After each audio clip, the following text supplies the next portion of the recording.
Green light, I believe, is good. Are we live? We are. And it is 9:01, so if everyone would join me in the Pledge of Allegiance, please. I pledge allegiance to the flag of the United States of America and to the republic for which it stands, one nation, under God, indivisible, with liberty and justice for all.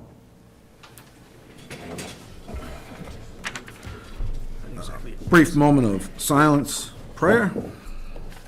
La la la la la.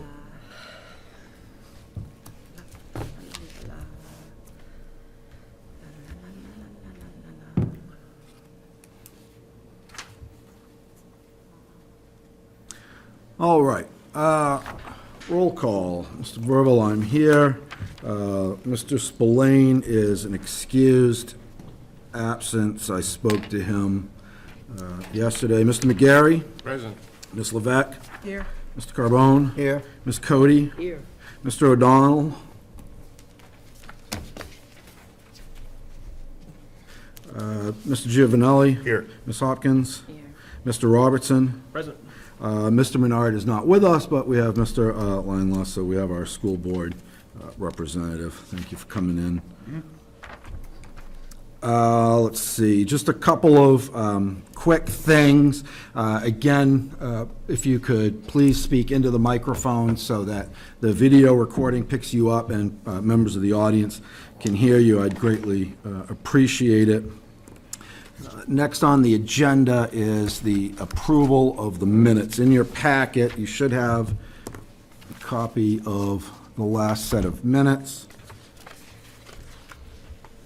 I would entertain a motion. I'll move the minutes as written. Second. Moved by Mr. Robertson, seconded by Ms. Levesque. If you want to take some time to go through it, if anybody's aware of any errors or omissions.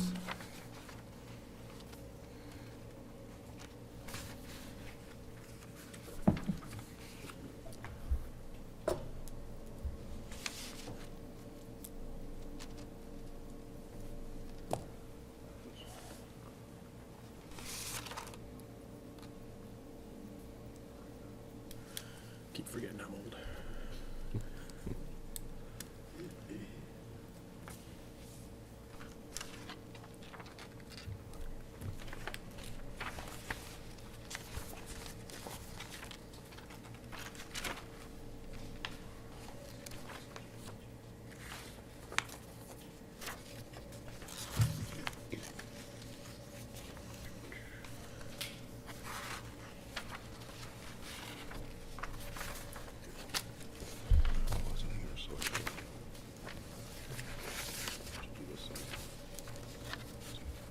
What page is that on? Page two.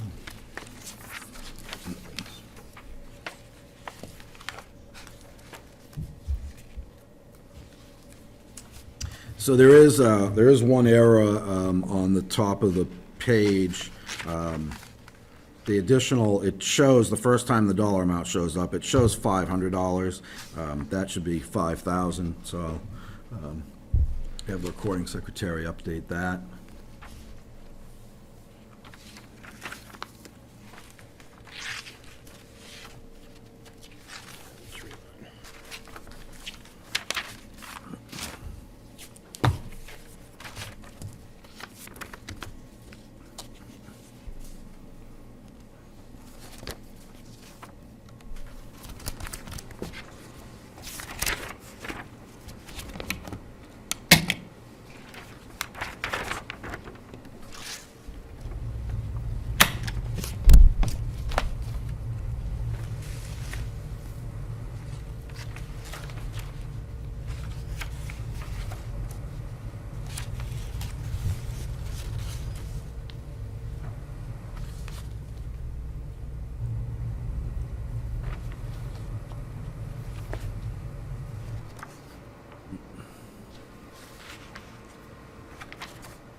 should have brought a Robertson Agency mug with like my 800 number on it.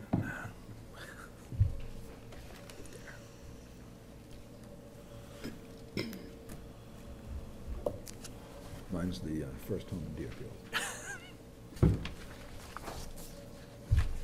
T-shirt would be over the top, but.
Any other errors or omissions?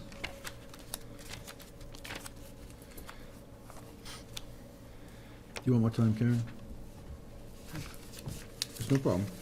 You want more time? Oh, no, thank you. No, Okay, I was just- then I'll call for a vote for approval of the minutes. All in favor signify by saying aye. Aye. Opposed? I'll abstain. And, Abstention. Mr. McGarry? Extension? Abstain, okay, so 1, 2, 3 abstentions, so 6, 0, 3. Great, thank you. Again, I will be absent Tuesday, December 8th, traveling on business. The town administrator has the agenda, so the packets will be prepared. I'll leave it for the committee to arrive at a chair pro tem if Mr. Spillane is not, otherwise it'll fall to the vice chair, as is normal. I do get a little bit of criticism on this particular Saturday every year for forgetting to take breaks, so I have set my cell phone. We'll take a quick break at 10:30. It'd be the halfway point to noon time, so people can stretch their legs or get some fresh air. There's some updates in the packet. One is from Denise Gregg relative to the funding of health and social services agencies. This is just to follow up with some questions that people had. I'm just going to leave this for people to review at their leisure, and then if there's questions on it, it can be brought up under old business on Tuesday. We've also been given an updated budget worksheet. So this will represent the one adjustment that the Municipal Budget Committee has made to the budget, as well as it has populated the values that we've come up with. Again, I will leave that for people to review at their leisure. And then there is an updated proposed draft of proposed warrant articles, and hopefully we'll get to review that later this morning. Bless you. At this point, I'll call for any citizens' comments. Ms. Katie, if you could go to the microphone, please.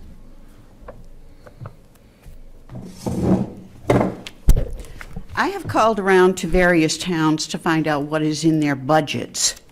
And I'd like to know how many of you have called and investigated what has actually been spent in towns of our size. Thank you. Any other public comments? All right. There was a lot of, there were several questions around the salary line items.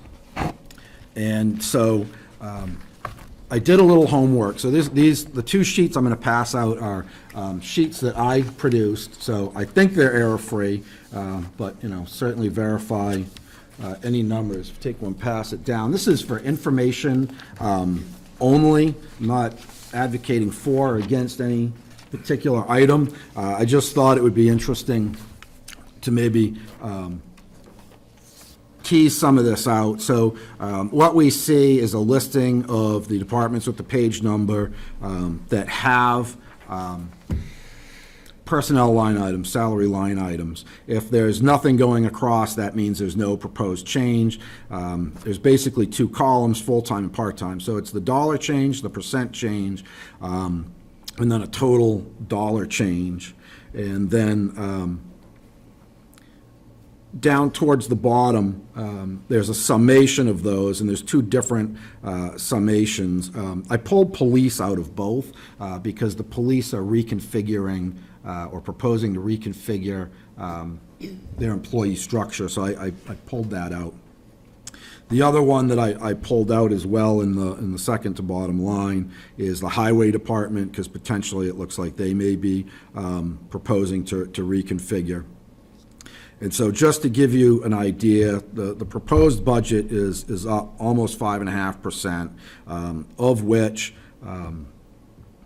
salary increases for municipal employees represents between 0.88 or 0.98, depending which calculation you use, of the overall budget increase. So a little over 1% is that. The police's proposed budget is 1.6% of that amount. So depending on which number you use for most of the municipal employees, if you add that to the police budget, the salary increases represent 37 to 39% of the proposed increase this year. So almost four-fifths. So I just wanted to pull it out so people could see the whole number, see how that's playing into the 5.5%, just to give some clarity. So I'll just leave that for your, it's for information purposes only. I also did a little history digging, so I went through some town reports to see what's been done in the recent past. I was able to go back to 2009. So in 9-10 years, 2009, 2010, there were COLA increases proposed, and it shows what percentage of the budget they were. In 2011, 12, and 13, warrant articles were written, so it wasn't really a COLA, but it was for proposed salary increases, shows the percentage of the overall budget that was proposed, not necessarily what passed, but what was proposed that year. They all failed as well. And then in 2014 and 2015, proposed salary increases were put into the budget like the budget we have before us this year. Both years, 2014, 2015, it went to default budget. So those increases, as proposed in the budget, didn't pass. So it's just a little bit of background so that people can see, we did it by warrant article for, I didn't go back past 2009, but certainly for 5 years it was attempted by warrant article. This is the third year we're attempting it in the budget. So it's food for thought if, if the Budget Committee chooses to make a recommendation one way or another. So that's just information. If there's no questions on that, or if there are questions, I'll entertain it. Mr. Robertson? Yeah, Mr. Chairman, I would just thank you for putting that together, and I know the question came up at our last meeting repeatedly. Is this based on cost of living adjustment that was voted by the town, or is this an adjustment by the Board of Selectmen? And as you can clearly see from the information Mr. Verville has presented, that any of the adjustments in this budget are proposed by the Board of Selectmen and are not a result of a cost of living adjustment, warrant article, or that sort of thing in the prior year. And Please. unrelated, if I could continue, there was some question about what we had. Drag that mic a little closer, please. I can't, actually. Oh, okay. There was some question about what was left in the town budget at year's end over the past years. And I have actual expenditure comparison sheets, which are about that thick for the last 10 years. But the town administrator was nice enough to consolidate those for me, and I can give you a range in fairly straightforward terms. In fairly straightforward terms of what we've had at year's end left over from the budget. Okay. If that's appropriate now, just, I know people were interested. Back to 2006,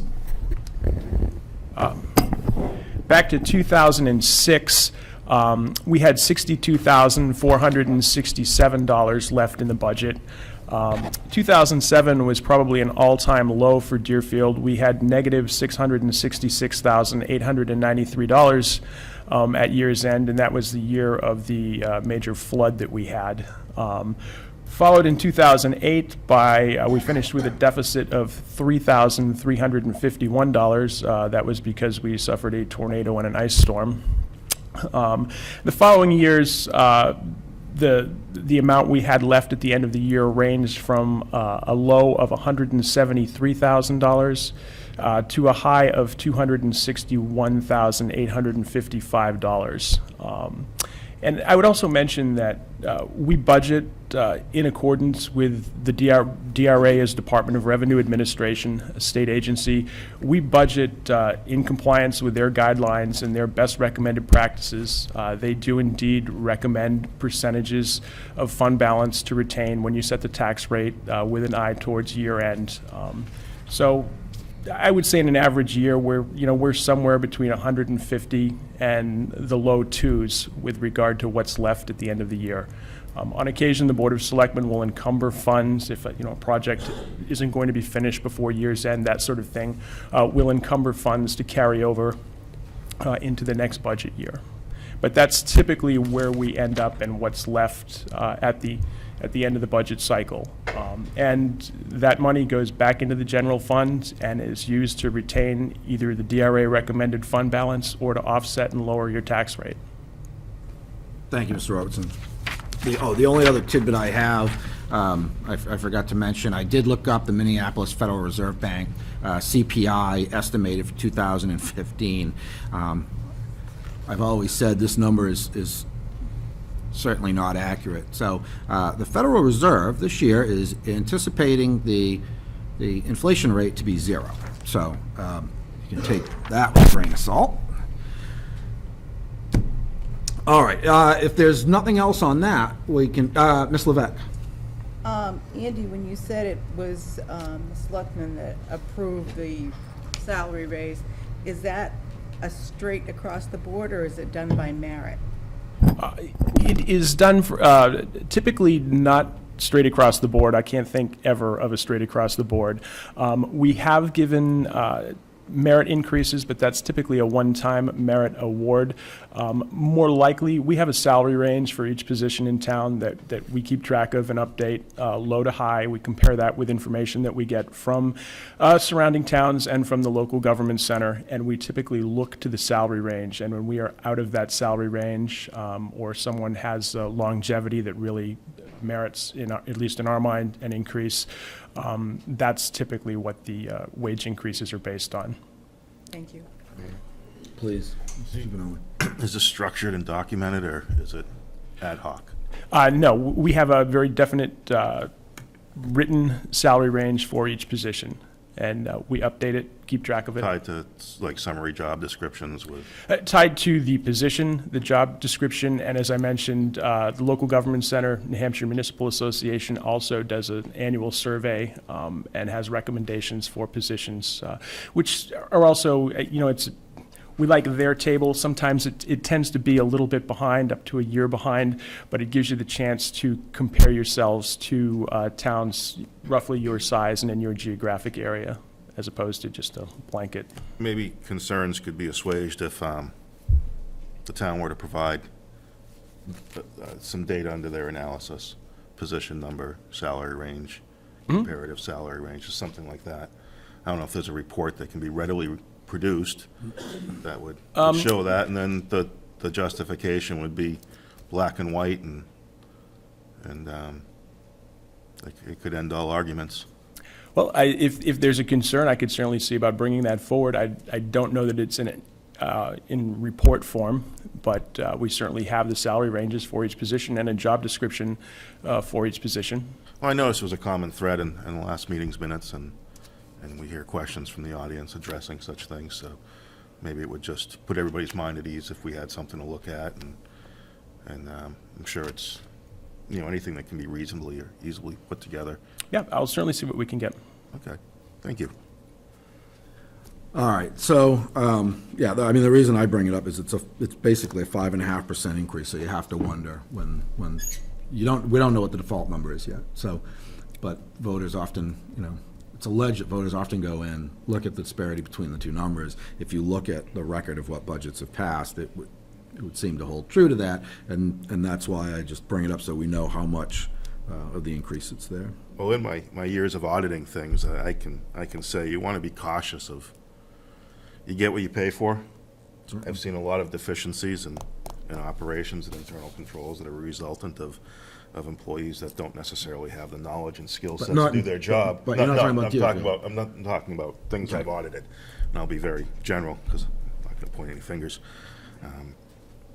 But you get what you pay for. If you don't pay a fair market wage for an employee with the right set of qualifications, that function will be performed subpar, and that's okay, but I don't see it that way. Noted. If there's nothing else, we'll go on to the regularly scheduled program.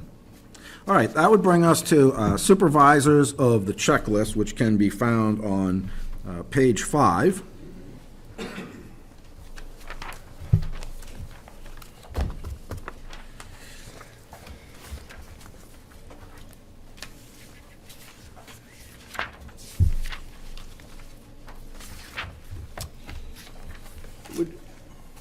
I would move the 2016 Supervisors of the Checklist budget in the amount of $6,151. Second. Moved by Mr. Robertson, seconded by Mr. McGarry. Open for discussion. Mr. Robertson? I would note that we have 4 elections this upcoming year, and that is the reason for the increase in the budget. I would also note that we have a member of the Supervisors of the Checklist here if there are more specific questions. Does anybody have any questions? Just a correction, there are 6 elections, presidential election, the state gubernatorial primary, the presidential primary, the school and town election, and the 2 deliberative sessions. I was thinking beyond the town and school, but thank you. What's the, why do we see what's the cause of the favorable variance between? I'm sorry, I couldn't hear you, Stephen.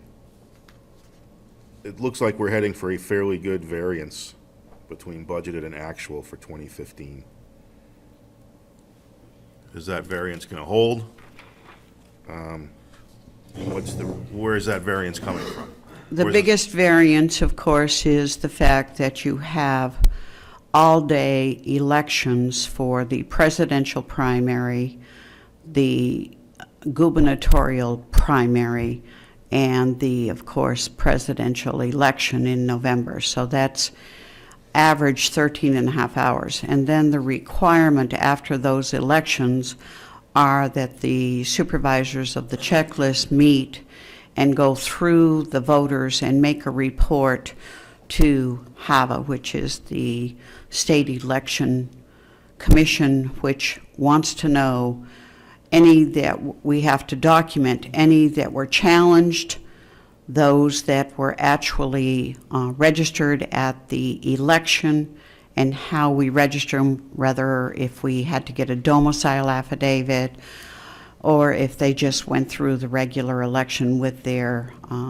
license.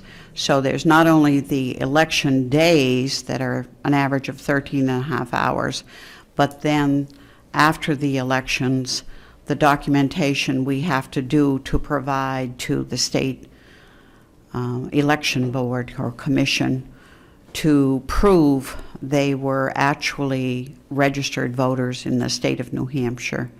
If they sign a domicile affidavit, there's further documentation, and then the state takes those and writes a letter requesting from the safety department if they have a driver's license, and then they write a letter to that voter to find out if they actually were at that address.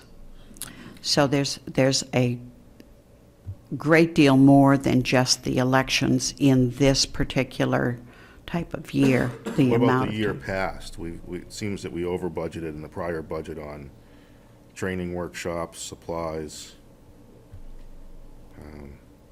Maybe a little bit in personnel if that the top line is personnel, but minor. There was a refusal to pay for 2 of the workshops the supervisors intended to go to. Thank you. Any other questions on supervisors of the checklist? Seeing none, call for a vote. All in favor signify by saying aye. Aye. Opposed? Abstained? 9-0. Parks and Rec, all the way back to page 52.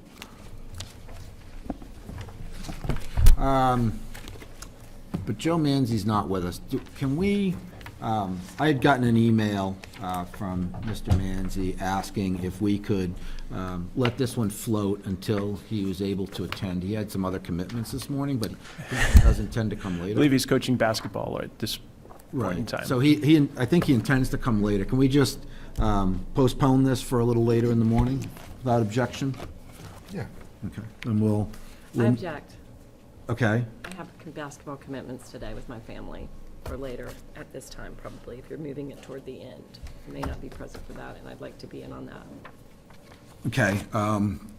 So I guess we'd have to handle that by a vote then. So I would move that we would move Parks and Rec to the earliest point in the agenda that Mr. Manzi can join us. Would second that. Moved and seconded. Is there discussion on the motion? Do we know what that might be, or do we have any way to connect with him and find out what time might be his earliest on today's agenda? I do not. I do not. So then how do we know that it won't be at the end? We don't. So I vote that I don't want it done today. I want to be in on this discussion on Parks and Rec. So a way to accomplish your goal, because Yes. I think you're going to lose in the vote. Okay, So that's all right. a way to accomplish your goal would be to move to table Parks and Rec until Tuesday night's meeting, and then it would appear on Tuesday night's agenda, and then the committee could take it up then. So that would be probably the most expedient way for you to, I move to table Parks and Rec until Tuesday night's agenda. I'll second that motion. Manzi should be here now. okay, so moved He's got a in, department, he's good. okay, so it's moved and seconded. Motion to table is not debatable.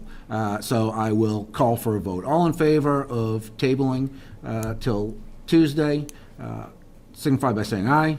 Aye. Opposed? Okay, so 9-0 to table Parks and Rec. Next would be VZ Park, which is on page 53.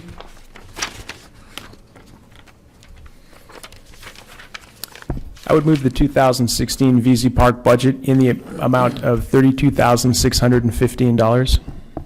Moved by Mr. Robertson, Second. second by Ms. Hopkins. Open for discussion. I would note that we have the chairman of the VZ Park Commission with us, and would suggest that he would be most apt to be able to answer budget questions for you. Can, I would note that we have a spokesman from the VZ Park Commission. okay, Great. can one, two, or three go to the microphone just so we can pick you up, please? I was hoping that one of you was the chair.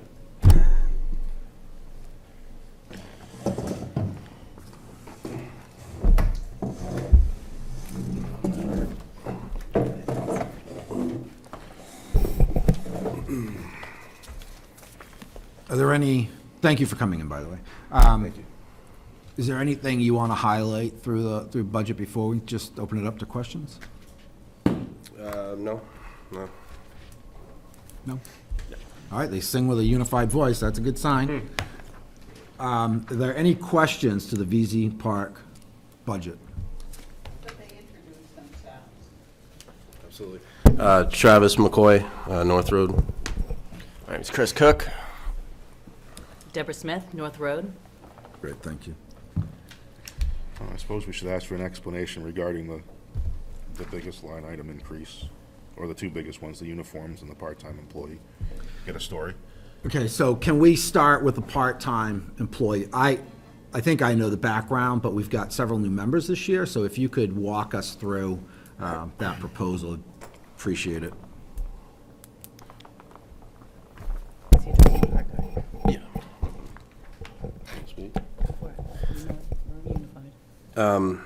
We're asking for, to add one part-time staff member, 11 weeks, 56 hours a week, for a total of $4,928. Obviously, we can't really employ somebody for 56 hours a week. I would actually like to see if we could have a little bit of time to restructure that one particular line. We haven't been able to come to a unanimous decision on how to actually work that line. There's also some issues with our weekend guards at 18 hours apiece. If we could restructure a little bit, I think that we could probably come up with number one, a better number, a lower number for an overall increase, and structure it in such a way that it's actually going to work, that we can schedule it. It's obviously, it's impossible to schedule somebody 56 hours a week. Can I just add? Please, go ahead. If you could speak into the Just so microphone. that the board is aware, the implementation of a park guard at $8 an hour has not happened only by virtue of this budget has not been passed since this line item has been placed in. So this has not existed. Oh, we understand that. Okay, so this would be new to us, new to the town. Correct. Mr. Robertson? Yeah, if I could just ask the commissioners, I believe that the gist of the increase and the additional part-time person was to have someone available to check for basically town stickers for entrance to the beach. And this has been something that has been discussed with the VZ Park Commission and the Board of Selectmen off and on over the years. And the commissioners have come back to us and said that they feel it is important to have increased staff. Obviously, the waterfront staff that's giving lessons and providing lifeguard safety can't be up in the parking lot checking stickers. It's been a growing problem that VZ Park has faced. We've had difficulty with Fish and Game referring people to the beach as a good place to park their boat trailers, people showing up in general being warned off the dam and told that the beach is up the street, that sort of thing. And I think the VZ Park commissioners have expressed to the Board of Selectmen a real need to have somebody, as we used to have years ago, that sits at the entrance to the beach and makes sure you have a Deerfield sticker on your car before you gain entry. And correct me if I'm misreading that or misrepresenting you, but. Perfect representation. Another Please. thing too, we wanted to not only make it a park guard, but he could also do other things too, this employee, as people or the lifeguards are monitoring the beach, we'd like them to maybe go around and do other extracurricular activities at the beach, maybe clean the bathroom, do the stuff that we don't want the lifeguards to do while they're lifeguarding. So this is where I want to come at it, and I just want to make sure that everybody understands where I'm at. So I'm not convinced there's a need for sticker checking, but I'm not convinced that there's not a need for sticker checking. And so I am inclined to support the increase in that line item to hire that person. That being said, next year, if the line item remains flatline, so that person is still in the budget, I would really hope that the Park Commission could present quantitative data of how many people were referred away from the property for not having a right to be there, to just have some data, right? Are people showing up midweek? Are people only showing up on Saturday and Sunday? Is it in the mornings? Is it in the afternoon? Are there trends so that we could target going forward where that person is and what they're doing? So last year, it wasn't really fleshed out to have the person doing supplemental duty beyond checking the stickers. I think that's a fantastic idea to have them doing that.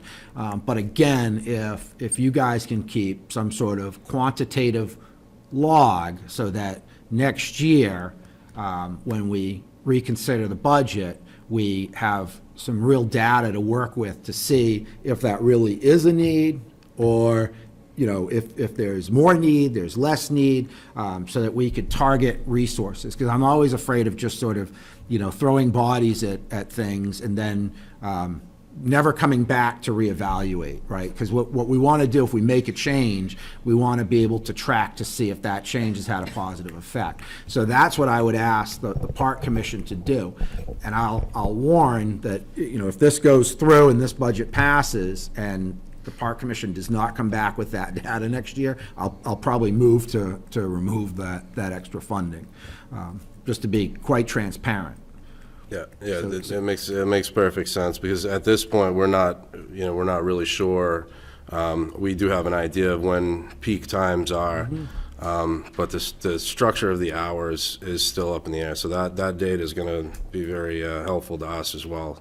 So I'd be more than happy to compile that. And the only other thing I'll say is we're basically passing a bottom line. So how you structure that, if they're all part-time employees, how you choose to structure that as a commission really is not, that's your prerogative to do that.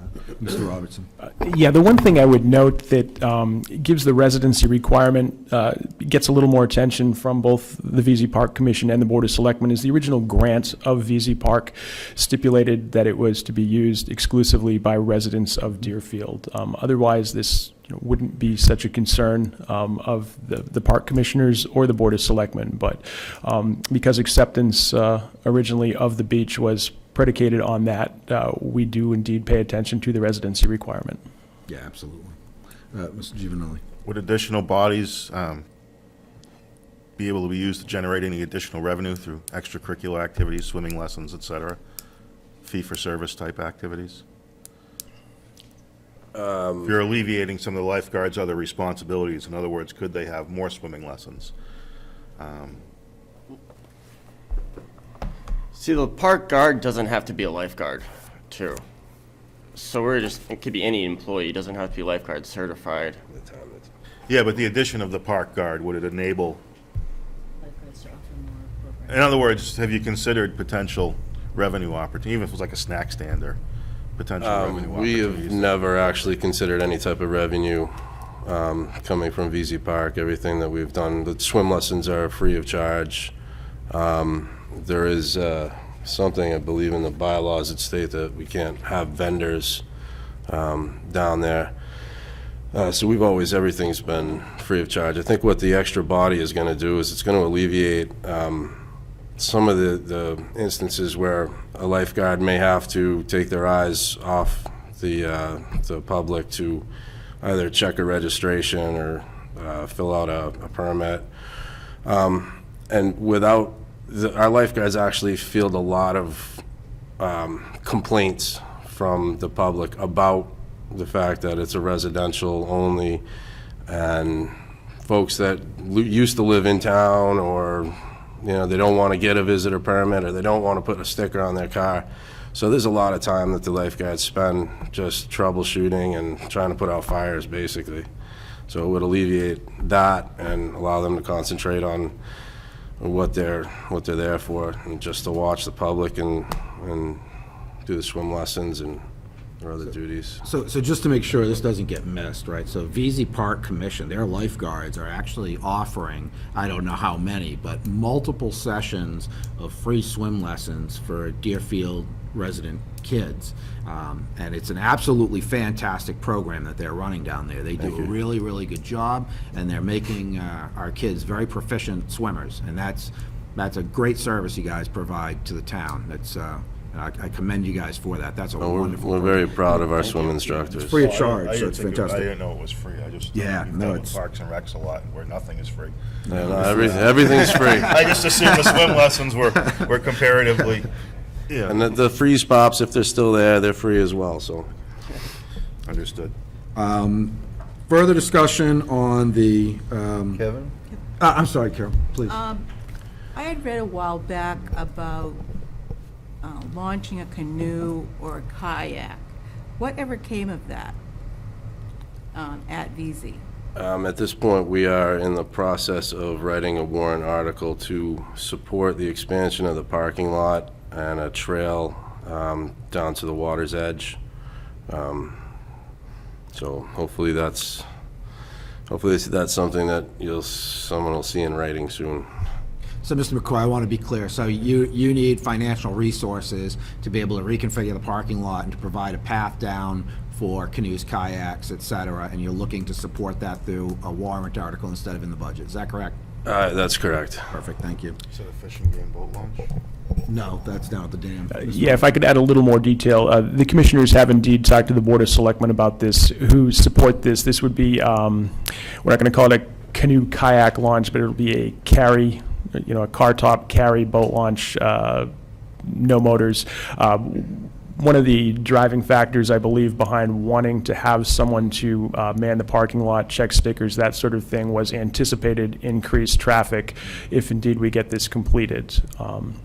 There is space for it. There is room to improve the parking lot. We feel there's a definite need for it. The Board of Selectmen has fielded a number of complaints from people who can't use the boat launch at the end of the lake, that it has a couple of carry-on paddlecraft type parking spots, but most of the spots are reserved for boats with trailers. The Board of Selectmen and I believe the VZ Park Commissioners are in agreement that it's a shame that if you live in Deerfield, you have 3 parking spots to give you a chance to get on Pleasant Lake in a paddlecraft, and we thought that this would be a good way to alleviate it. And I just want to drive home that one of the reasons that they were looking for the extra person was indeed because of anticipated usage. And I don't have it in front of me, but there was a warrant article to see if the townspeople would support that use. And if memory serves me, it passed by a very wide margin. So clearly there's a desire for it. Well, instituting that use might benefit Fish and Game, so maybe Fish and Game could be squeezed for some help. Mr. Robinson? I sit on the Public There's Water not much to Access squeeze Advisory there, but- Board for Fish and Game, and I can assure you that you can squeeze all you want. We have no money. Oh, yeah, I'm familiar with that And situation. because of the grant, I'm not sure you could tie it into that, Ms. Hopkins. Robertson, is milfoil a concern on paddle boats, and not just motorboats? Milfoil is a concern on all watercraft. There is, as you are aware, more than likely you're aware, there are lake hosts on Pleasant Lake through the New Hampshire Lake Association host program, but clearly there would need to be some sort of signage. I don't believe that paddlecraft are considered as dangerous, for lack of a better term, as power boats, because there's no bilge, there's no prop, that sort of thing, which typically hold plant matter, but it would indeed need to be signed. Pleasant Lake is milfoil free at this point, and we'd like to keep it that way. Is that something that could be a incorporated responsibility of this additional employee to make sure Absolutely. paddlecraft are not, That's, that all paddlecraft, we can't get milfoil in that lake. No, we've It been, only takes once. yeah, we've avoided it a long time and like to keep it that way. But yeah, that would be one of the responsibilities of the new staff member. I believe we could also get signage, more than likely get the New Hampshire Lakes Association to donate the signage to us. Okay. Any other questions on the, Ms. And Hopkins? the warrant article, would you put the amount that it would take to train that person to be aware of how it looks and what to look for?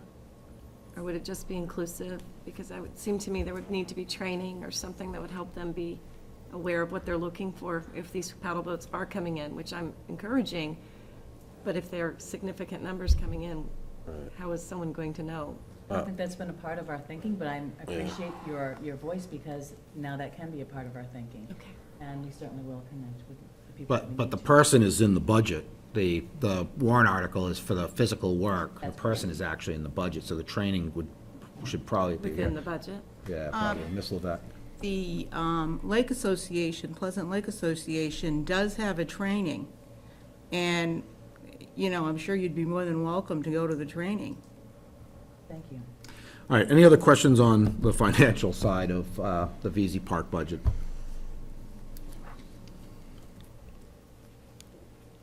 Can you speak to the uniforms? There is an increase in the uniforms. Yeah, Give us a quick rundown on that.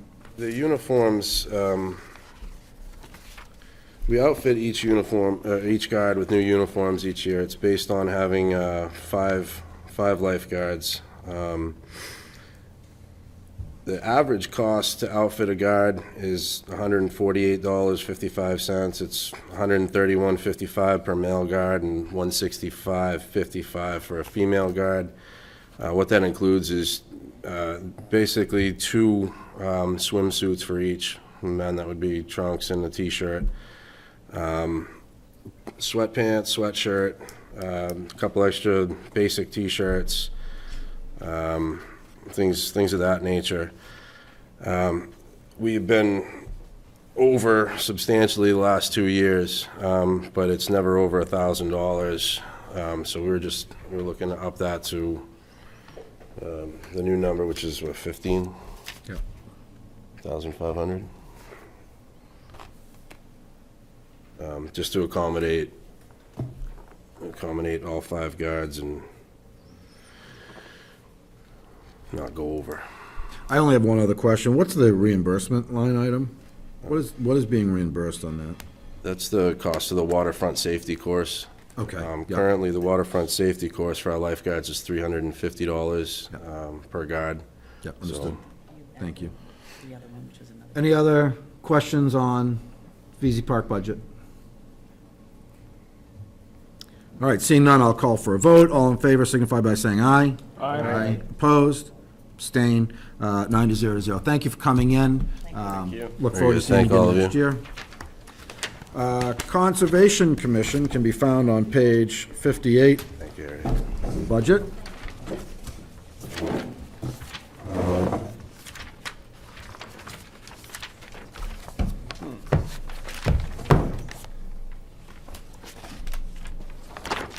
Can I borrow your budget, Fred? For some reason, I seem to pull my conservation page up.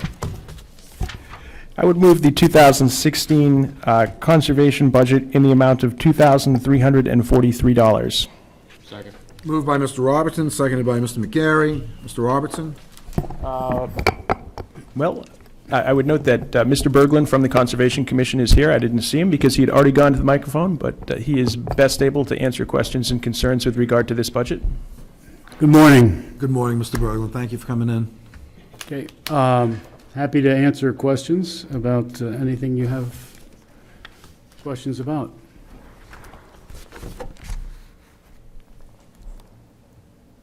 Yeah, I think it's only the dues that's gone up. Trails Club. What's the story with the Trails Club?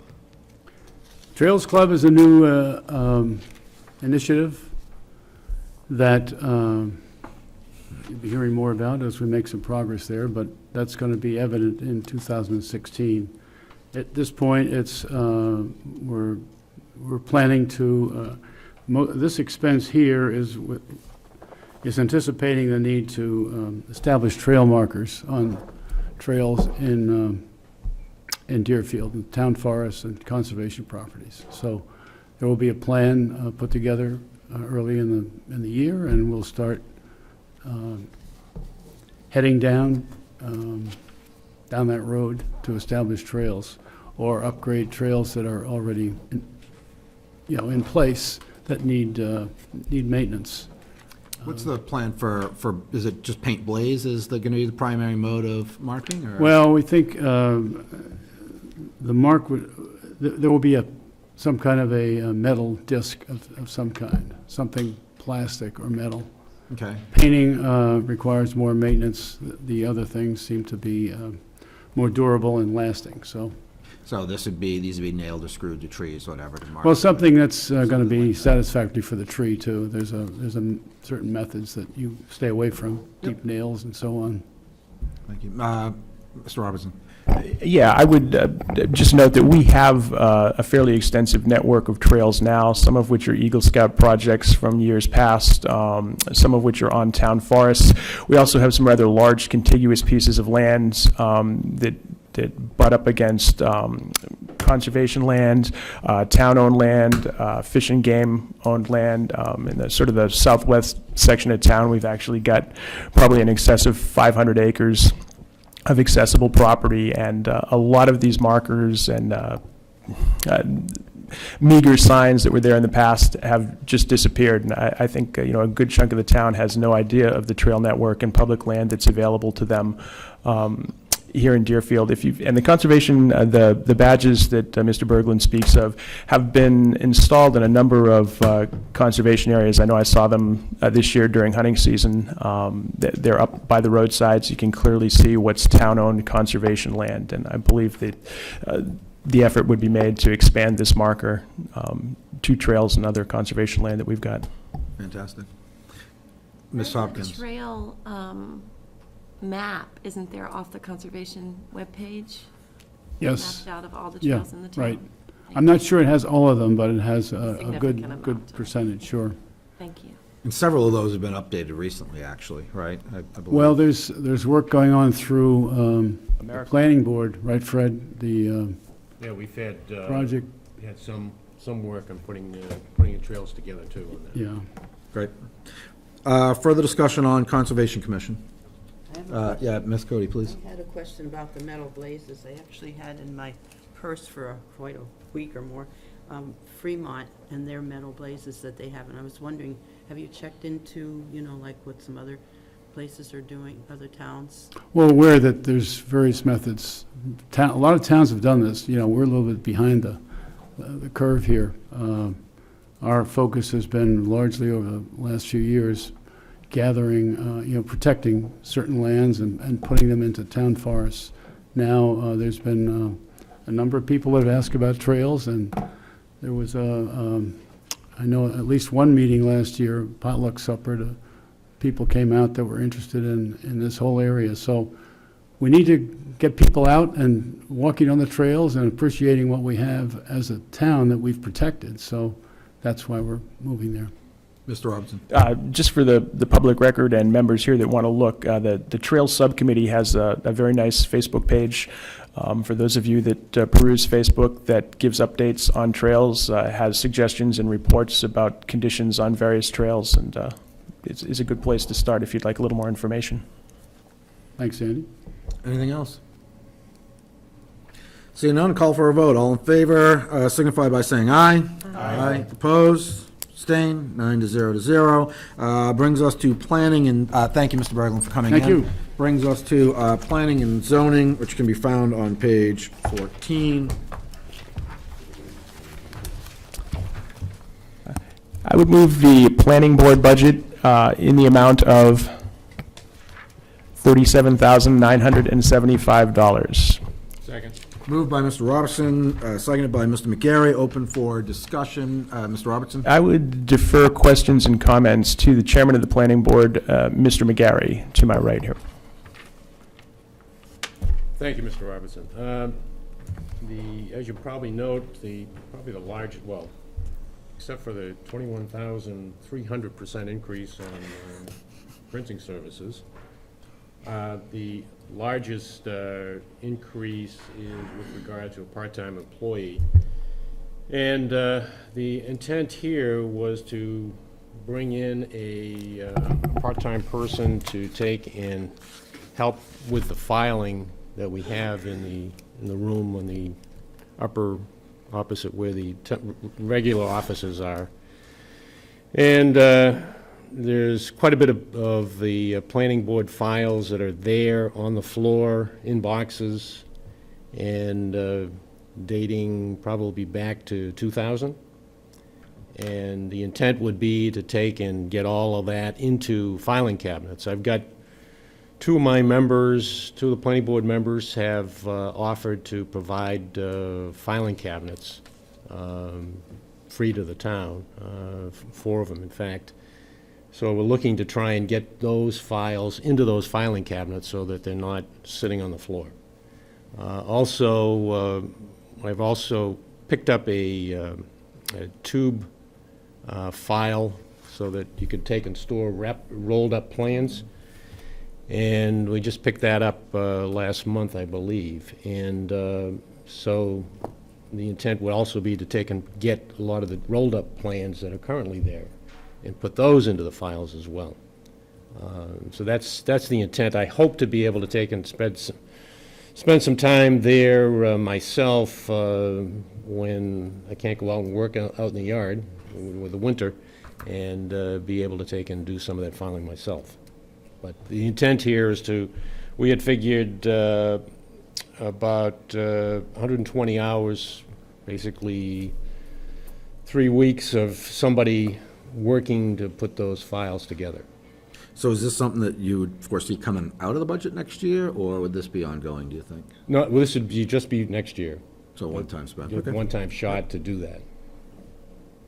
And the other increases, well, the printing services, we've got a couple of proposed changes in the zoning amendments we expect we'll probably end up having to take and reprint the subdivision the zoning regulations.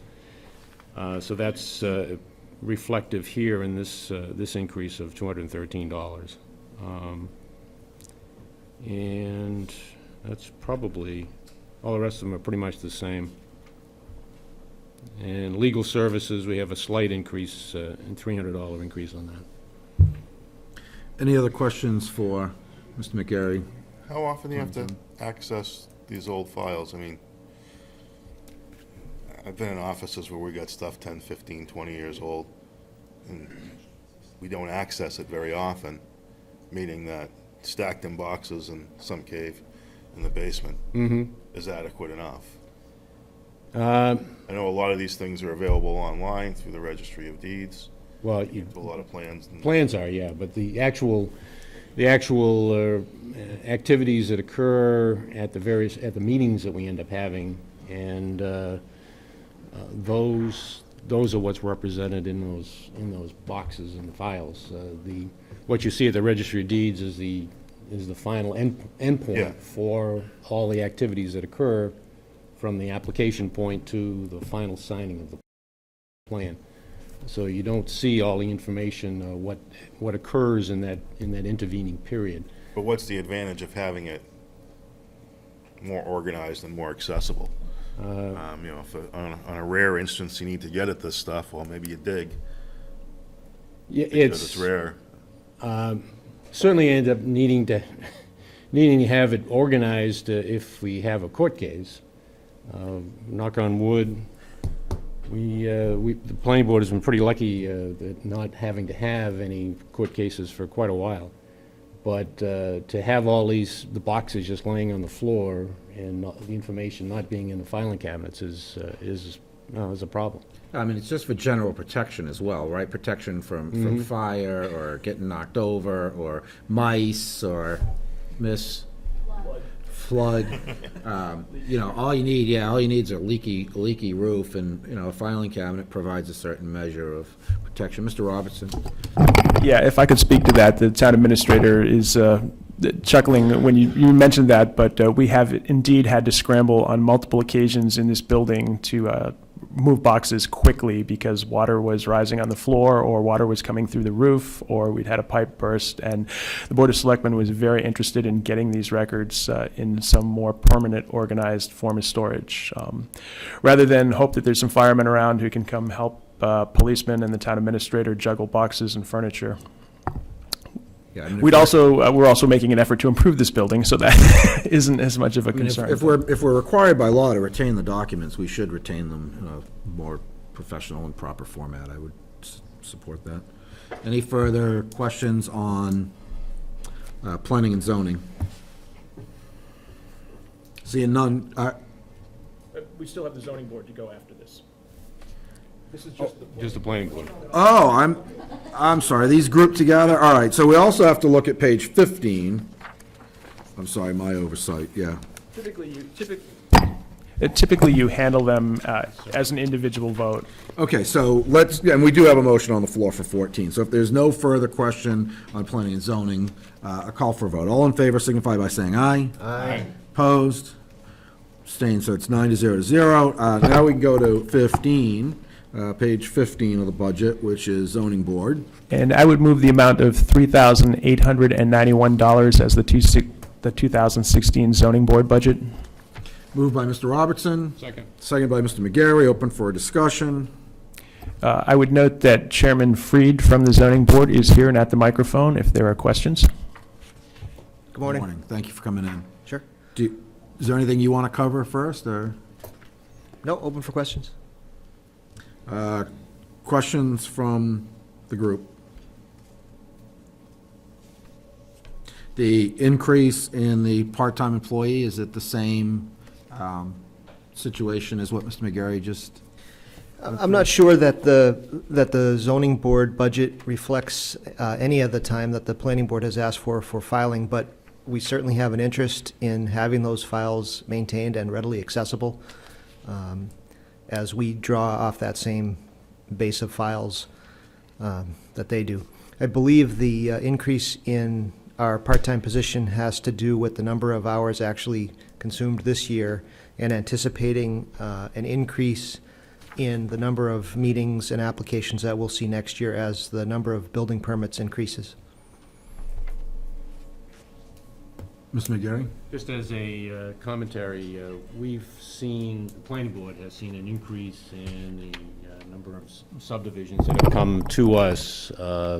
It's not, certainly not like it was in the 80s, but it has been an increase over what it's been over the last 4 or 5 years. So I'm sure Josh and his board will end up seeing more applications going to the ZBA.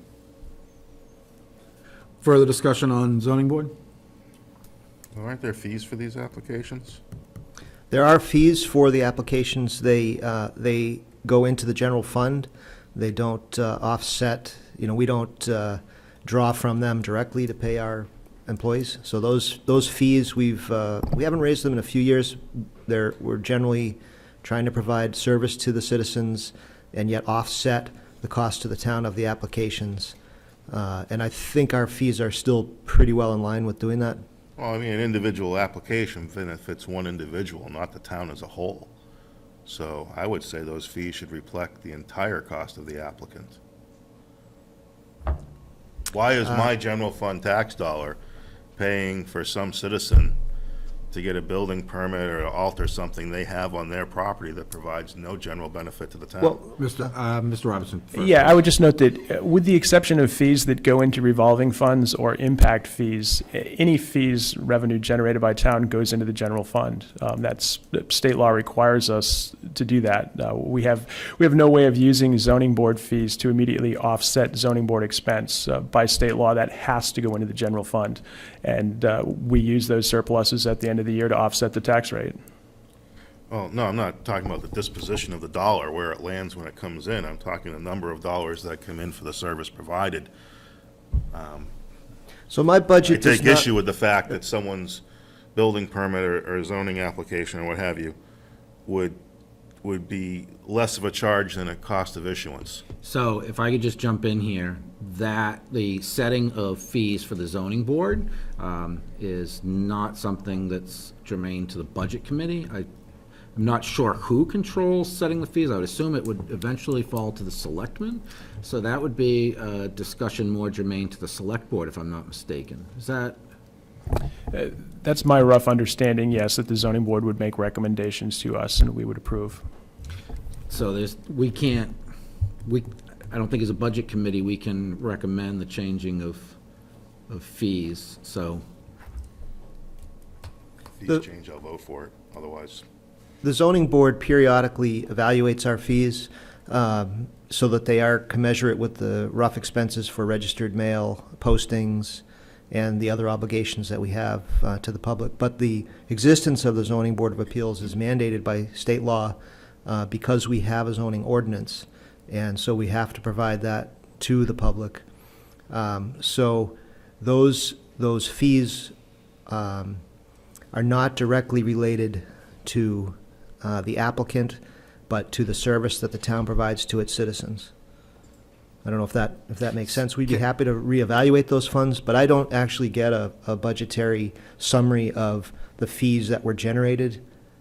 Can I spit back at you what I think you said, just to see if I have it correct? So, because the town of Deerfield has zoning ordinances, you have to provide a zoning committee to go through that. So you're allowed to charge a certain amount of nominal fees, but are you saying you can't charge the full cost of complying with the zoning ordinance?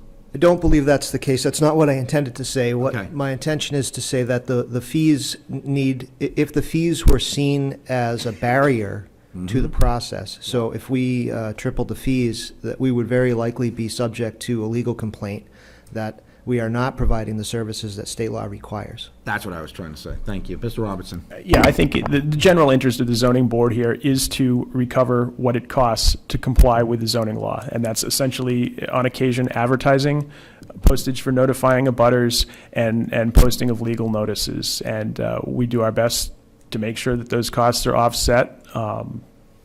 And I don't believe that we have been running at a cost to the town with regard to this.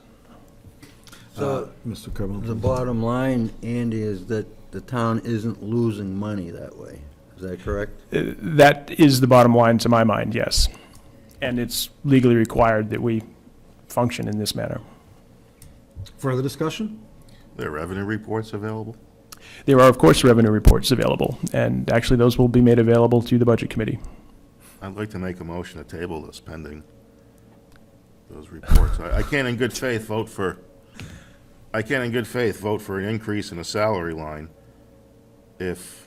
for something like this, if the revenues aren't lining up with the cost of it. So there- I don't care about Hold where on, the hold on, dollar hold on. lands. So there's a motion to table. It requires a second.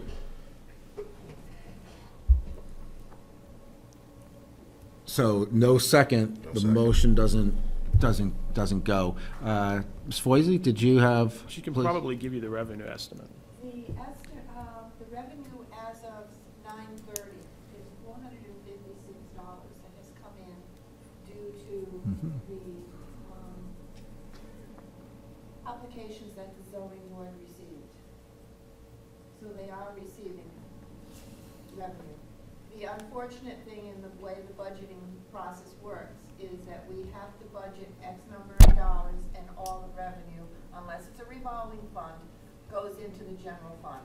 No, I understand the disposition So we can't aspect show of it. offsetting revenue in the budget. Further discussion on zoning board? Mr. Robertson? I would just note that the revenue for this year, the figure that Jan gave, or roughly close to it, and the figure for last year are actually shown on the budget worksheet. It is, and to be more specific, I'm showing the actual spend of 2014 at $2,200. The revenue is $994, so a little less than half. The actual, if I'm pulling that off the right line, and then for 15, I think the actual 1,500, and so far they've pulled in 450, so Yeah, that's, a third so far. I mean, there's still 3 months 25% of the year left. Further discussion on zoning board? That's my point. Okay, call for a vote. All in favor signify by saying aye. Aye. Aye, opposed? Nay. So, abstain, so 8 to 1 to 0 passes, brings us on to highway management, which starts, well, maybe that's a standalone, 32, either way.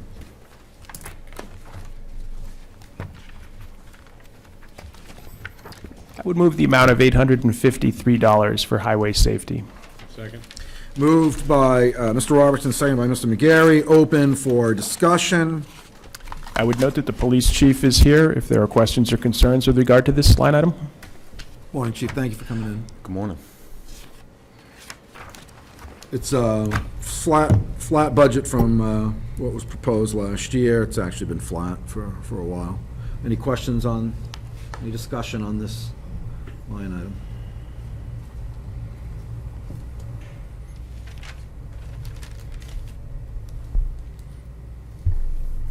I'm sorry, Mr. McGarry. Yes, thank you, Mr. Chairman. I guess the question I have is, how come we haven't spent any money? Yeah, so I inherited this budget a year and a half ago when I got here. I'm not even sure where it came from. It was a police chief well before me. And so I haven't touched it. I think they use it to buy like bike helmets for kids and things. I know we've got like 2 cases of them still, excuse me, in the back room there.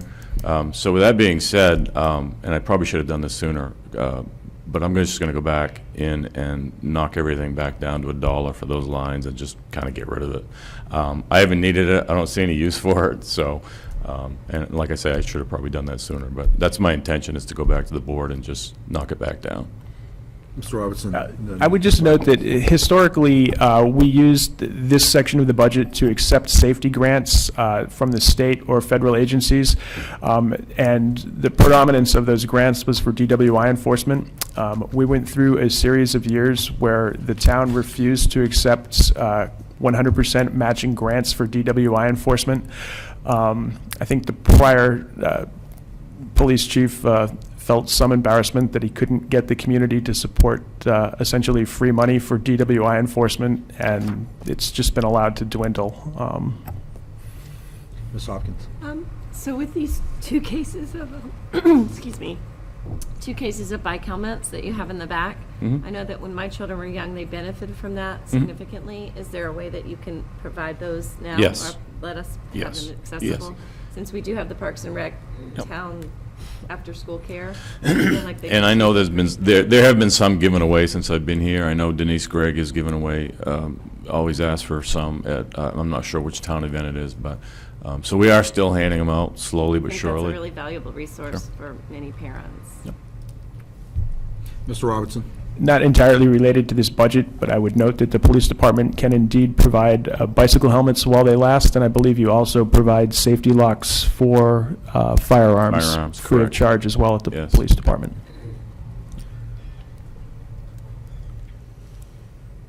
So, if I understand you correctly, Chief, your recommendation would be to reduce these line items to $1, to hold it open, but not necessarily fund it? That's correct, yes. Okay, so given that recommendation from the police chief, I would make a motion to reduce line item 4290.01.683, reduce that by $599 to bring it to $1, and to also reduce line item 01.4290.10740.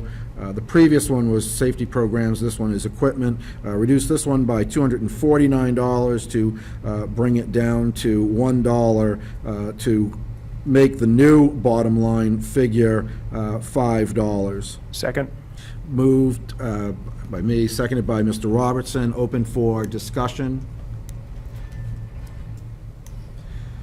Seeing none, call for a vote on the motion to reduce those 2 line items. All in favor signify by saying aye. Aye. Opposed? Motion passes 9-0 to 0. No abstentions, I assume? 9-0 to 0. So that brings us to a new bottom line of $5. I'm going to assume at this point there's no further discussion. Is that correct? I'll call for a vote of the new bottom line at $5. All in favor signify by saying aye. Aye. Opposed signify, so 9-0, right? We're all. All right, thank you, Chief.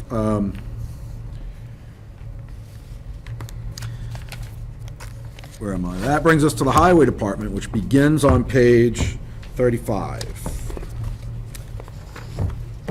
I would move the total highway and streets budget of $615,853 for 2016. So what page, Andy, do you know what? That would be page 41. There, Page 41 is where we're gonna start. We'll work our way back. the highway So- budget's in multiple segments here. I would also note that Highway Agent Mark Young is at the microphone, and Hold on one second. So we got the motion for, I'm sorry. yeah, Page I was gonna say, 44. That number seems small. There we go. I'm sorry. So, Let me restate the number then. I don't think there was a second either, so. Yeah, there was. There was, okay, sorry. So restate the number, Mr. Robertson. $815,922. Okay, moved by Mr. Robertson, seconded by Mr. McGarry. Mr. Young, thank you for coming in. Who wants to start?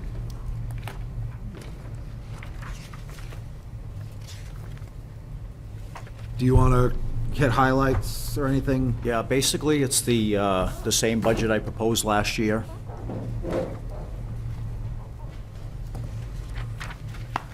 The major increases are in winter maintenance. Okay, winter maintenance there.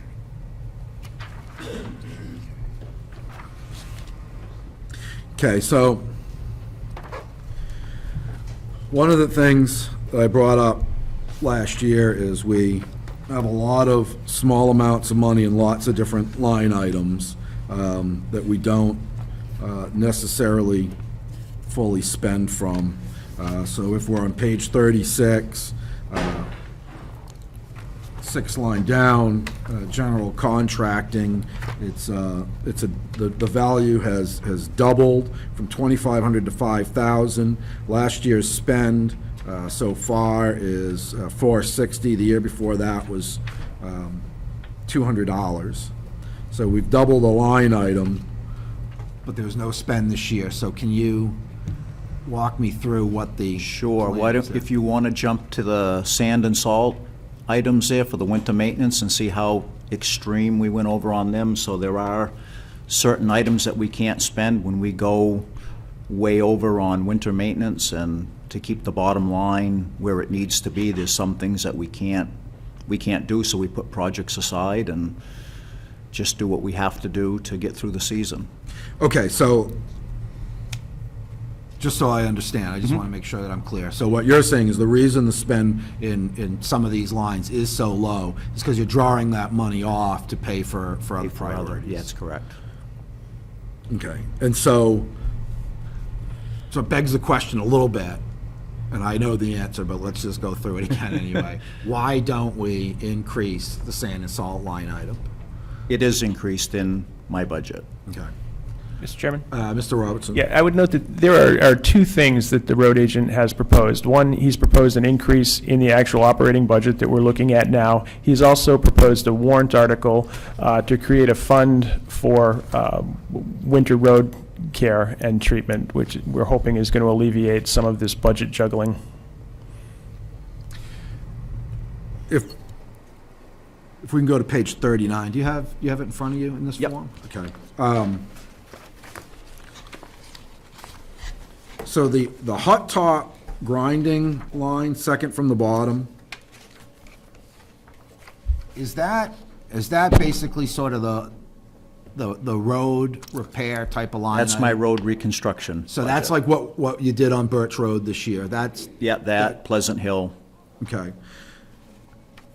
So that's proposed at just over $250,000. And I I apologize, I didn't get a chance to read the proposed warrant articles that we got today.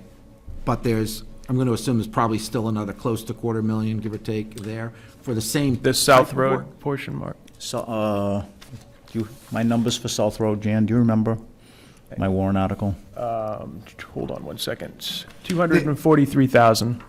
Okay, so. 243. The exact number's not really what I'm so curious about, but essentially, that's the same type of work that's listed here. Exactly, for South Road. Okay, so, I don't think you were here at the start of the meeting, and I had done some history digging on some other topics. And when I was going through those town reports, I came across a lot of historical warrant articles for specific sections of road, for specific values. If memory serves me, and I didn't print them all out, I apologize for that, but if memory serves me, only one road reconstruction warrant article has passed going back to about 2009, and that was actually a rather small job. If memory serves me, the value of that was only about $30,000. And that the other projects ranged in price, thumb to the wind number of about $100,000 to $250,000, give or take, depending what the project was. And they all failed. So, and it's up to the voters, I get that. But one of the things that makes me nervous is that if you see a warrant article for $250,000 for Road X, and you think through your average month, and you say, geez, I don't remember the last time I was on that road, you might be tempted to vote no, because it simply is not a part of your day. Last year, I said that this line item, the hot top grinding, should probably be doubled, because I think we're moving backwards. So instead of doubling the line item, we're putting it as a warrant article, and that's one way of doing it. I'm still going to encourage the selectmen and perhaps the highway agent to not make that article specific to a particular road or segment of a road, so that even though we see that as the highest priority and that's where we want to put our eggs, I just can't help if it wouldn't be better worded, X amount of miles for X amount of dollars in the highest priority. Mr. Robertson. Yeah, I would just note that I think both the Board of Selectmen and the road agent looked at the two roads that are projected this year to be repaired, and used that mentality to a certain degree. Our feeling, and Mr. Young's feeling, was that people might not be that concerned about Griffin Road, but Griffin Road is in critical need of repair, so we put Griffin Road in the operating budget. Our feeling was also that quite a few people, probably a third of the town, uses South Road to access the south end of Concord on their way to work, and would be much more familiar with South Road and might feel the need more so than they would for Griffin Road to vote in favor of a warrant article on South Road. That's correct, yep. One more question, if I can. I see that the 15 spend is 157 out of 257, so there's a significant amount, 40% of that budget wasn't spent. Was that money spent elsewhere? It was spent. Now, what are you talking about now? Yeah, Say- I'm sorry, because I've already got my notes, so gonna it's say, you're easy for jumping me to around, jump Bob, and I around. can't So follow. I'm on Yep. page 39. Oh, okay, yep. Still, and Yep. I'm still on the hot top grinding Okay. line item, and I'm looking at the 2015 spend of just under 160, right? And the budget was just under 260. That's So- where we so- save to make our bottom line. I just do less road reconstruction to make the end come out right. Right, so that's basically for winter maintenance then? Is it winter that's largely eating? That's where we run over, yeah. We have no control over that. All right, I have my answer, so Mr. Mm-hmm. Giovanelli, please. Based on what Mr. Verville's been discussing with you, let me ask you a question. If this budget includes increases in the winter maintenance lines, salt and the physical aspect of it, if you had the money in that line, so you didn't have to take from your resurfacing line, Right. how much more would have been done we wouldn't need to be going for a warrant article for South Road. So, if this budget, and if your budget right here, and this form were to pass, that warrant article, It would catch us up, it would catch you up. because that money that I have, if we get the budget, we know what we're gonna have for road reconstruction. That's what it's gonna take to do that mile of Griffin Road.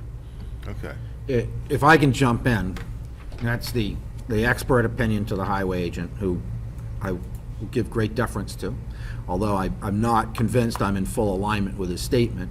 I agree that if the budget passes and the warrant article passes, that's a nice step forward. It is. I'm not convinced that gets us caught up. But It's that- not gonna catch us up, but it's gonna get us closer. Work us in that direction. Middle road will still Exactly. beat us up.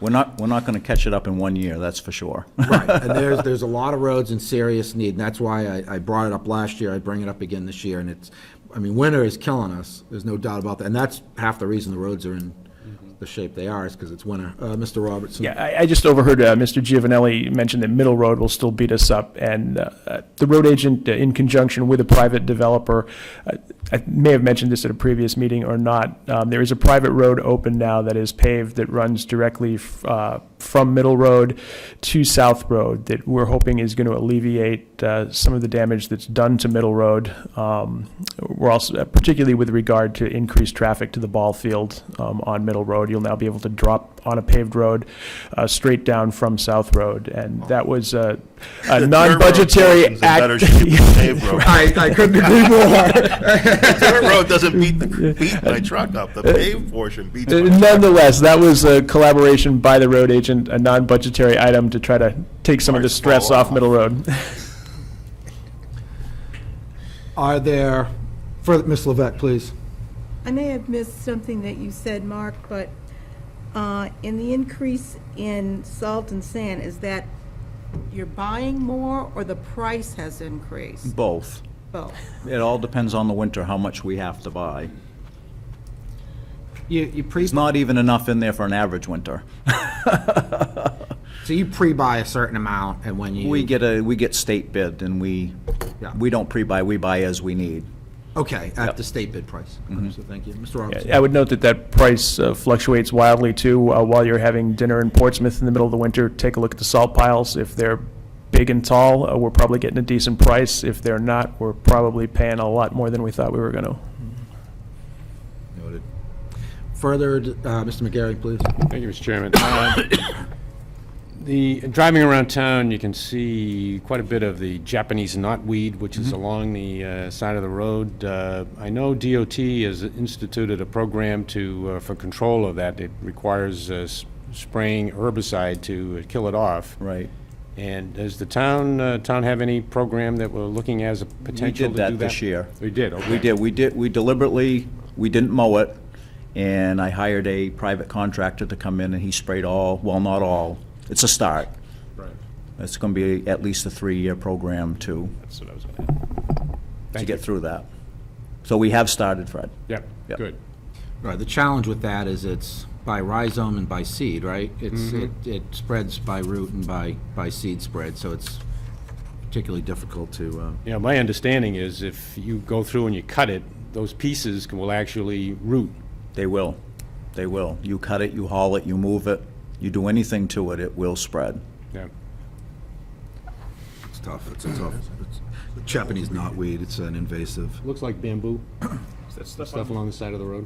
gets very tall, 6 to 8 feet. If you need a good example of it, Mountain Delight Road is a prime example. It's actually encroaching on the route of travel on the road. We did spray that this year, and a couple other hot spots that we're hoping, where it's really encroached. You can hit it with your car if you meet another vehicle. There's no way to avoid it. Yeah, Range Road has a spot that was sprayed and treated. Further discussion on the highway department.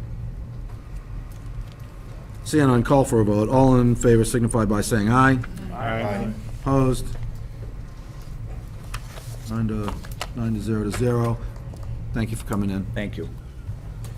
Building inspector, number Mr. Chairman? 30. I'm sorry, it's 10:30. The alarm went off. Thank you. See, this is what I do. I get going, and next thing you know, it's 4 in the afternoon. So I'll leave it to the will of the committee. Do we We're want gonna make the dump today. Do we want to take a 10-minute recess? Mr. Chairman, I need to excuse myself for family commitments. Absolutely, duly noted. Thank you, Ms. Hopkins. Do we want to take a recess or keep going? I see Fred's pushing away. Recess? 10-minute recess? 5-minute? What do you think? 10 minutes. 10-minute recess.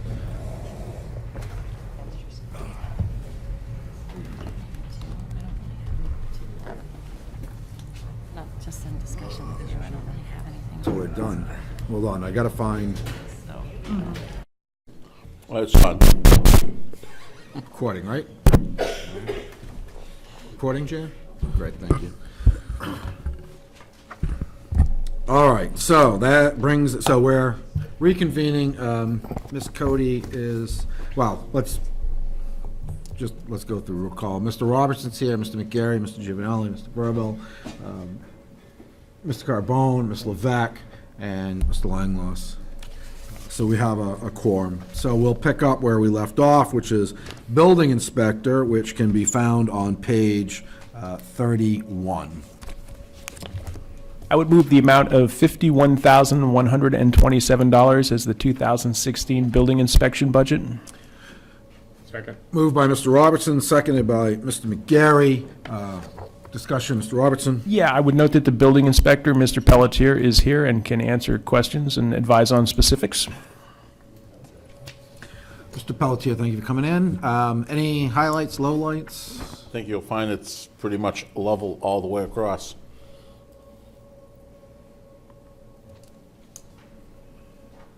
So there's a slight reduction in the gasoline, slight increase in the full-time employee. Any questions on the building inspector budget? Mr. Robertson? The only thing I would note, as Planning Board Chairman McGarry mentioned, we are seeing an increase in building starts, and we have seen some land come out of current use, which is also generally a good suggestion that we're going to see more building. Further discussion?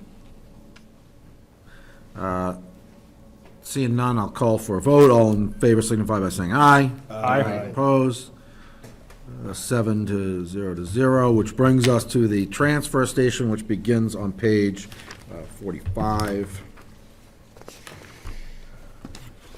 and runs through 48. So I think I would move the transfer station budget in the amount of $382,576. moved by Mr. Robertson, seconded by Mr. McGarry. Discussion on the transfer station. I would note that Richard Pelletier, our transfer station director, is still at the microphone and could answer questions and provide specific information. Needs fixing. Mr. Pelletier? Again, most everything has remained about the same. There are slight increases. Again, I put paving back into the maintenance line. We need to resurface the area. Mr. Pelletier, we have some new members this year. Could you just flesh that out a little bit more for the new members, please? Okay, the transfer station is currently 21, 22 years old. When it was redone and paved, we're starting to see considerable cracking and fracturing in the hot top. And I asked the highway department to seal it last year, and they advised me that it was really beyond the point of resealing, and it is time to put a top coat on it. So I budgeted for an overlay last year, and we didn't get it, so I've put it back in this year. I mean, we expecting that hopefully we'll get it within a few years, because if it gets too far, then we'll have to peel everything off and start fresh. But right now, we're still at a point where we can overlay it and salvage the hot top that's there. Would this be something that might be more advantageous to do as a warrant article? Everybody uses the dump, so if everybody, as a warrant article, you can. We had that discussion, and we just decided to put it in the operating budget for that specific reason. I mean, I'm not opposed to doing it either way. It's just, I'm recommending that it needs to be done. Mr. Robertson?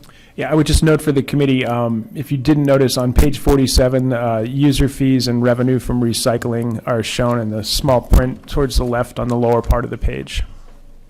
And again, that returns directly to the general fund.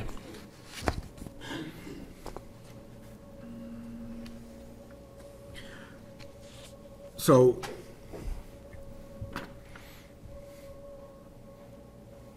if this budget doesn't pass in March, would it be the intention to maybe break this out and put it into a warrant article before this? Because I agree, if they start peeling up large sections of pavement with the load or clearing snow or ice, the repair is gonna be a lot more expensive than the maintenance. I don't recall any strong argument for either approach when Mr. Pelletier presented this to the Board of Selectmen. I think if the Budget Committee would prefer to see this as a warrant article, I can't speak for the entire board, but I think it's likely that we'd be amenable to presenting it as a warrant article. Does anybody on this committee want to have discussion in that direction, or do we want to leave it as it is? Huh? 25. So the only reason I'm not prepared to make that motion is I haven't seen, I haven't had a chance to review the proposed list of warrant articles, and I'd want time to digest what's currently on that list, because he got voter fatigue as they move down the ballot to contend with as well. So just as a reminder, right, we go through each one of these items, and we vote on them. Any one of them can be reopened at any later meeting with a majority vote of the committee. So I'm not prepared to make that motion if nobody wants to discuss it. I have another question. Yes, Ms. Levesque, please. What is there an increase for in the equipment? Are we going to be doing something to the equipment? We intend to replace another container this year. Oh, okay. One of my containers, the tire container, has gotten to the point where we have to use the loader to yank it open and unload the tires and push it shut. The bottom is almost completely rotted out, so we're basically going to turn it into scrap metal and replace that container. The container's approximately $6,000 is what we average on containers.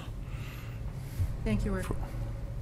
So why $9,000 increase then? What's the other three covering? Well, the other general maintenance is, a lot of it is just general maintenance for the equipment and so forth. For instance, the large compactor broke down about 4 weeks ago. We blew a hydraulic hose. It was a $4,000 repair. 400 gallons of hydraulic oil, plus an emergency call. That hurts. Yeah, I mean, unfortunately, that equipment, when it does break down, the price tag is major. It's not a $25 fix.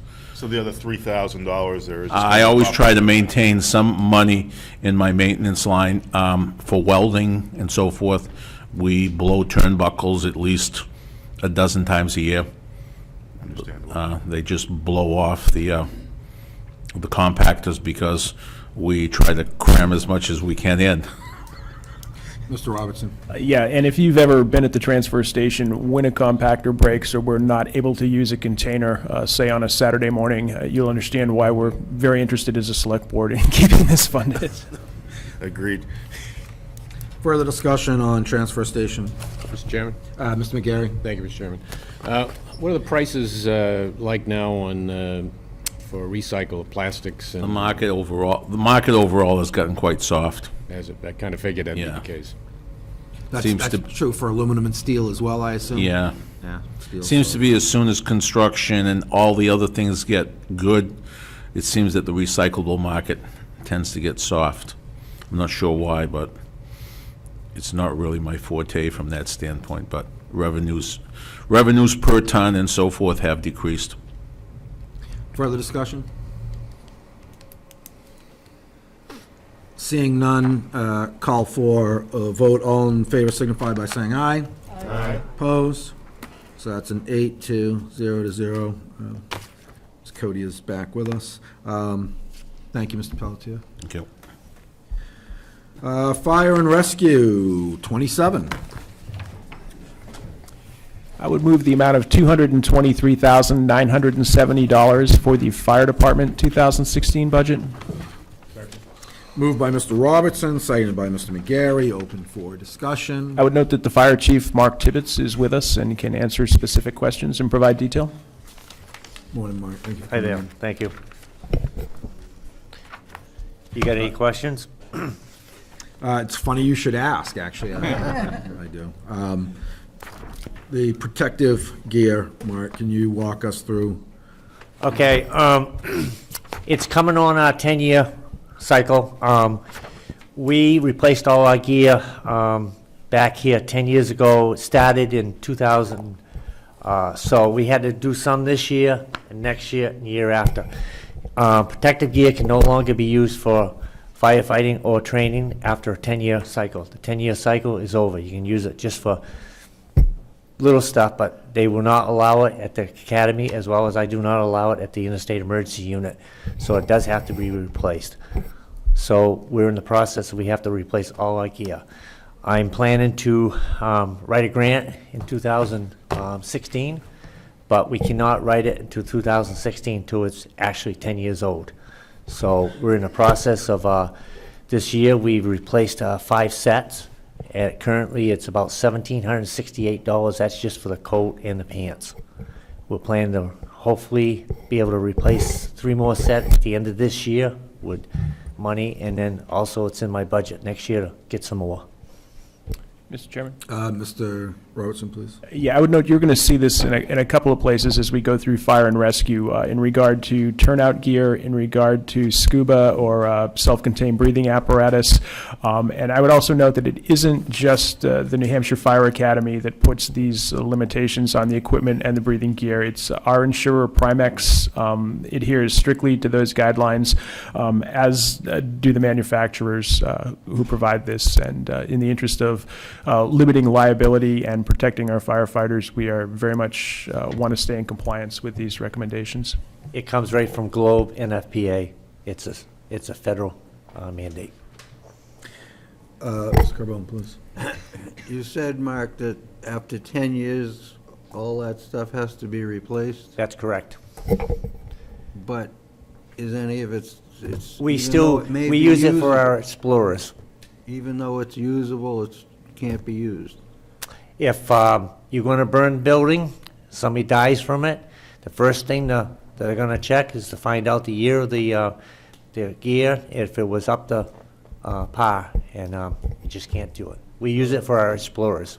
What do you do, just toss it? We use it for our explorers. Can you define explorers, Mark, for those of us not in the Explorer program we have, right now, we have 5 in it. It's from the Boy Scouts of America.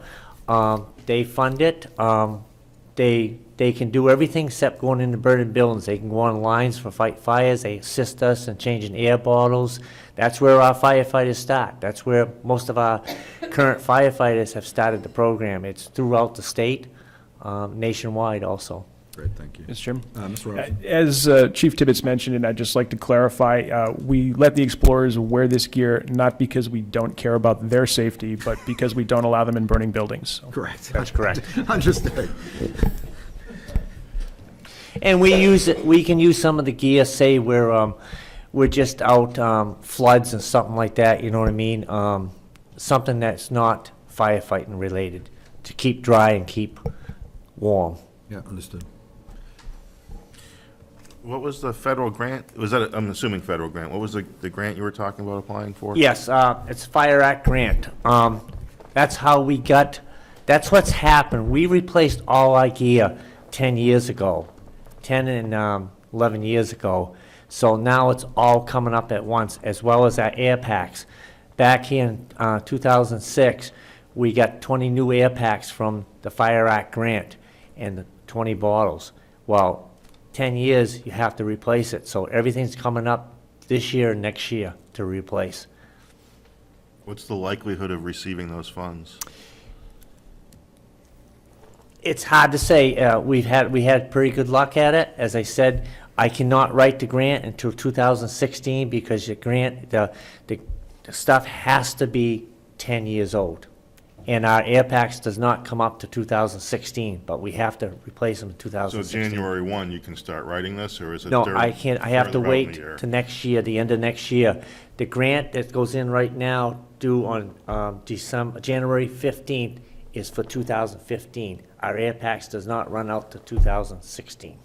So it's possible that some of this line could be reimbursed after the Possibility. fact. But the way the grant reads from the federal government is that you cannot write the grant for stuff that's already been purchased that year. It's for what you haven't purchased. So we're hoping to buy some air packs the end of this year and some the beginning of next year. So we would only be able to write the grant at the end of next year for the for the remainder of the air packs that we don't have or the gear that we haven't purchased. Okay, understood, yeah. Mr. Tibbetts, I also see that the vehicle maintenance and repairs line has jumped up. Can you? Yeah, we've had, you gotta understand, our equipment is aging. We have spent to date, I believe, I checked it out yesterday, $31,544 for maintenance on vehicles this year. It started right out last year, January 1st, our 2002 International pumper, the fuel tank went. It all let go inside, so we had to replace the fuel tank. I had to put tires on it. We had a truck that it was complained about on our brakes. I spent about $5,000 last year to find out there really wasn't anything wrong with the brakes, but it was a safety issue, so I had to have it done. Our rescue truck is a 2006. A lot of departments that bought these F-550s had trouble with the antifreeze leaking. We spent over $6,000 in repairs at Liberty on that truck. Our engine 3, we had to replace the clutch in it this year, plus we had to replace the brakes. Engine 1, 1994, we had to go in and have some work done on that. It's just been one thing after another thing. Our 1981 6x6, 2 weeks ago, the turbo was acting up. Ended up that the turbo seal was gone, but once we pulled the turbo out, the shaft on the turbo was gone, so that was another $2,500. It's just aging equipment, and we got to keep it up so it's in good shape. Mr. McGarry? Thanks, Mr. Chairman. I see that we got 10 air packs included in the protective gear. What's the price of those? Somewhere around $6,100 a piece. $6,100, yeah, okay. Further discussion on fire and rescue? Just remember that the gear and the air packs is safety for the firefighters. It has to be there, it's mandatory. Further discussion? All in favor signify by saying aye. Aye. Opposed?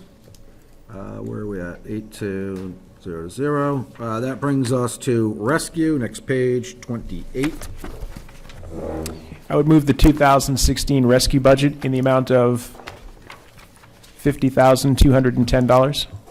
Second. Moved by Mr. Robinson, second by Mr. McGarry. I would note that our rescue commander, Cindy McHugh, is with us. Morning, Cindy, thank you for coming in. Any highlights? McHugh, you want to review, or? I don't, unless you have any, I have, wanted to change our equipment maintenance. Equipment maintenance line, yeah. I wanted to add another $1,550 to that line, only because we recently was fortunate enough to get a grant for the Lucas machine, and the maintenance on that machine for the next 4 years would be $6,200.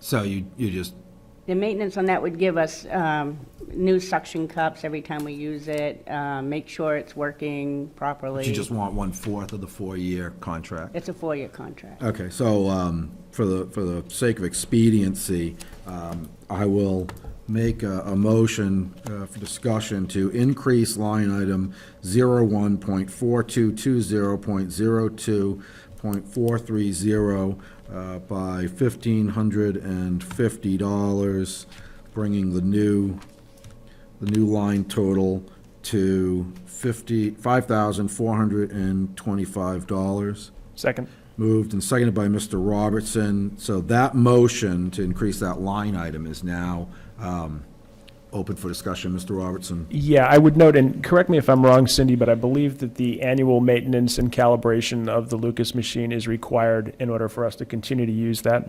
Yes. What is a Lucas machine? It's the automatic CPR machine. The defibrillator or? No, it different than actually does defibrillator? CPR. Oh, okay.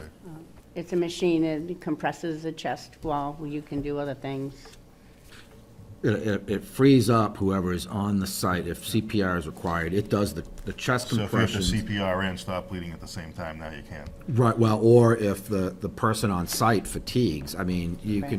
you can do CPR for a very long time, and it can be very strenuous. Yeah, Mr. Robertson. it's also completely consistent, and it can be consistent with the size of the victim. So it's a much more consistent CPR action than you might get from individuals on the scene. We've I know used that it. our cost perceptions often get crazy with medical stuff because it's never what you expect it to be. But what does the $1,500 a year do? They come in once a year and they fully inspect it, and they replace our suction cups to it, or if there's something broke inside. Yeah, they told me it was very expensive to fix it. At like $900 a visit if they have to come out, and that's just to troubleshoot it. Mr. Robertson, please. I believe there's also a specific calibration that they check the parameters of every year and make sure that because you can set this based on size of the patient and victim. It's all automatic. Yeah. Wherever you, It figures out via weight and chest size and such, as I understand it. And the machine itself came from a grant, so we didn't purchase the machine. we It was had to come up with some money, but the Concord Hospital came up with most of it. And the, maintenance agreement that we would take care of it was part of that grant. We've used this machine 3 times in the past year and a half. Oh, no, it sounds like a great machine. I had no idea there was such a thing. Mr. Carbone? What's the life expectancy of the machine? They're too new, I think, the Lucas. It hasn't been out that long. Well, is that one of those deals where you can only use it for a specific amount of time, then you gotta replace it? As long as we do maintenance on it and it's working, I don't, Yeah, my guess is eventually whoever's doing the service contract would tell you that the unit's at right. either not serviceable or at end of life, but you're not aware of any specific No. lifespan for the piece of equipment. No. And so we'd it's a maintenance, it's a 4-year maintenance, but we're only putting up 1 year at a time, so there's really very little risk. Further discussion on the motion to increase the equipment maintenance line item? Seeing none, I'll call for a vote on the motion to add the $1,550. All in favor signify by saying aye. Aye. Opposed? So that's a 8-0-0 vote. This would modify the bottom line to $51,760. Further discussion on the rescue budget. Mr. McGarry. Thank you, Mr. Chairman. I'm seeing roughly about a $2,000 increase in training and seminars. Is that, you've got more staff or what?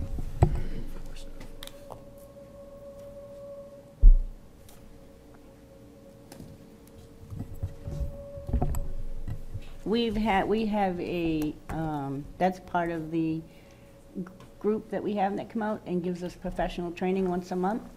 He comes out for 2.5 to 3 hours, and that's helped to offset that cost and still give people the opportunity to go get training on their own. If it's a $50 class, or we're able to help them pay for that. Then also, if we get new members, we can reimburse them for their training. their training. Mr. Robertson. Yeah, I think Cindy had made a point of that to the Board of Selectmen when they presented this budget, that they are actively seeking new members and they need additional funds to train in the event that they get, which hopefully we will, some new members, particularly new members that might be in town during the day. If you're going to have a heart attack in Deerfield, it's best that you wait until after 5:30. No heart attacks till 6 o'clock. Right. We'll write that down. Further discussion on the rescue budget?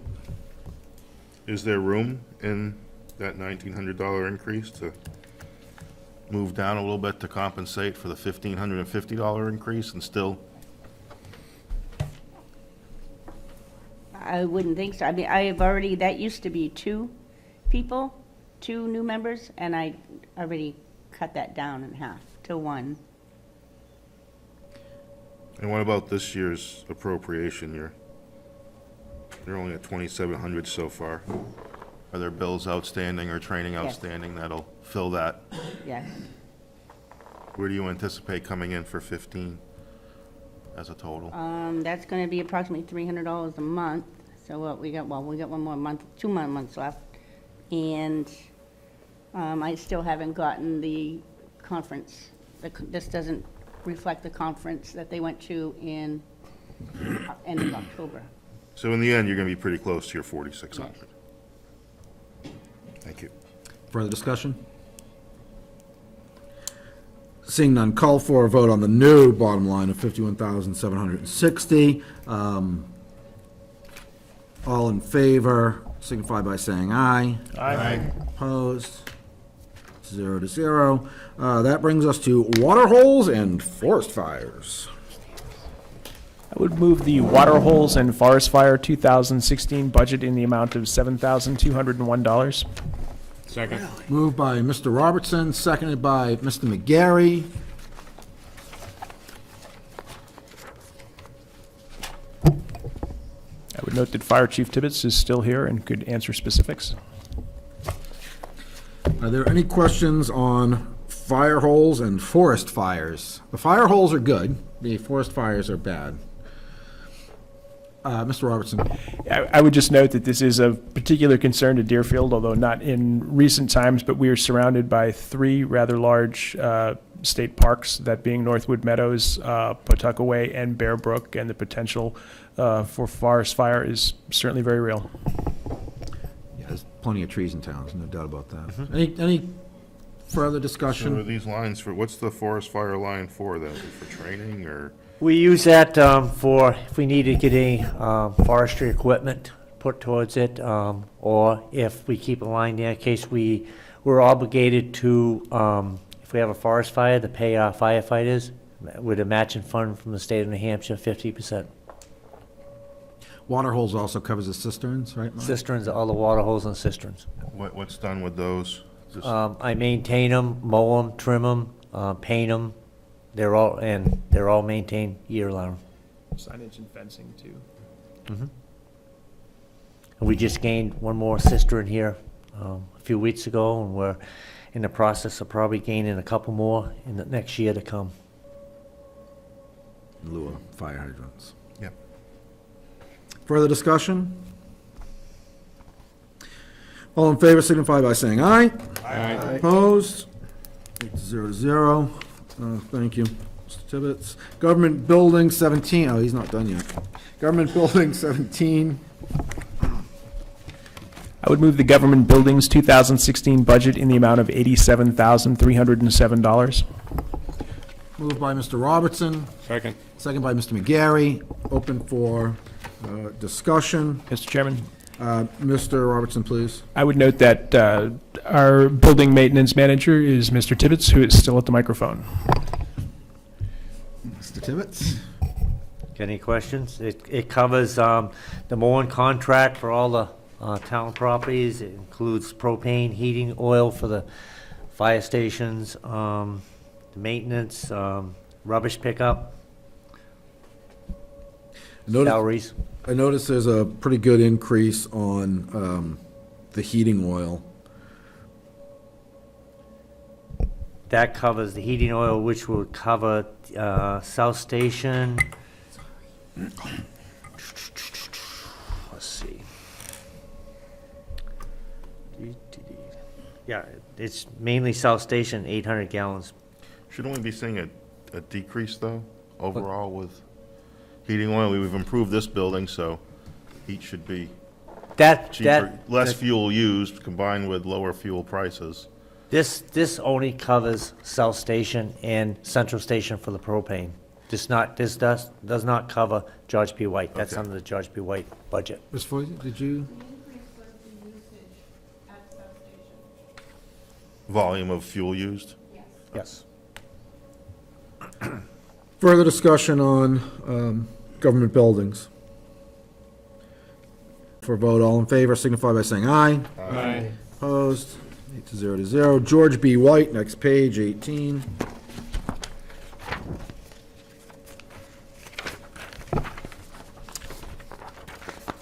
I would move the George B. White Building in the amount of $126,061.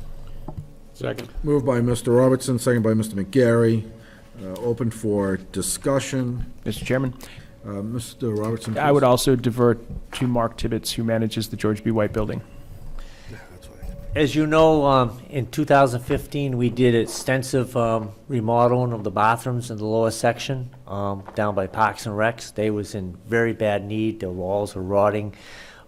They came out very well. They've been all redone over, all ceramic tile in them, all new fixtures.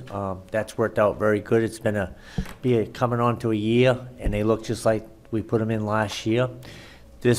In 2016, I plan to do the 2 bathrooms right up in the next level over. It won't be as bad as it was down below because they're cement block, but we're going to strap them, tear out the tile, put ceramic tile on the walls and the floors and stuff, and just dress them up and put new stalls in both bathrooms, and that's what we'll plan to do in 2016, as well as other maintenance to the building.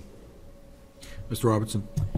Yeah, I would note that those of you that have been around town for a while will recall that the Board of Selectmen was somewhat mixed about what to do with this building. It was made very clear to us a few years back that the town wished to retain this and use it to its maximum potential. So the increase in expenditures here are part of that ongoing process. And as you can see from this room, for example, and the bathrooms in the lower level that were completed, we're well on our way to making sure that it's usable and a benefit to the town. Yeah, and in fact, I would say that the benefits are starting to show as we've got a reduction in both electricity, heating oil costs. The bottom line is actually slightly down. How much of those reductions are fuel costs versus fuel usage, though? So, in other words, how much less fuel, electricity, Yeah. is the building using as proposed to? I don't have any specific data with regard to that. I can see what's available. We have done, before they were Eversource, I know Public Service did do at least one electrical audit for us prior to some of the improvements we made. But I can see what's available for data. I don't have anything on hand, though, today. I'm more of a curiosity, no work. Mr. McGarry. I think the past discussion somewhat covered my question. That was going to be that we was obviously seeing about a 15 to 18% reduction in both electricity and heating oil. I wonder if you wanted to comment on that, Mark.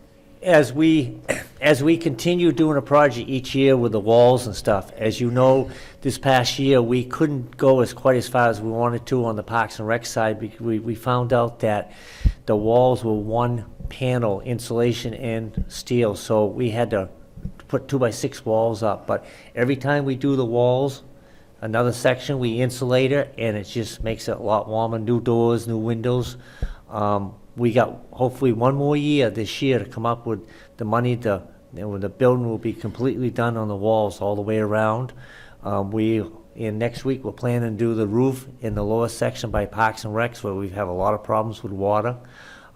That's another project that's going to be well-deserved because in the wintertime, we have a lot of problems with water. And the next big project we need to do is, I got a warrant article in this year, is to put a new roof on the lower section. That building was built in 1970.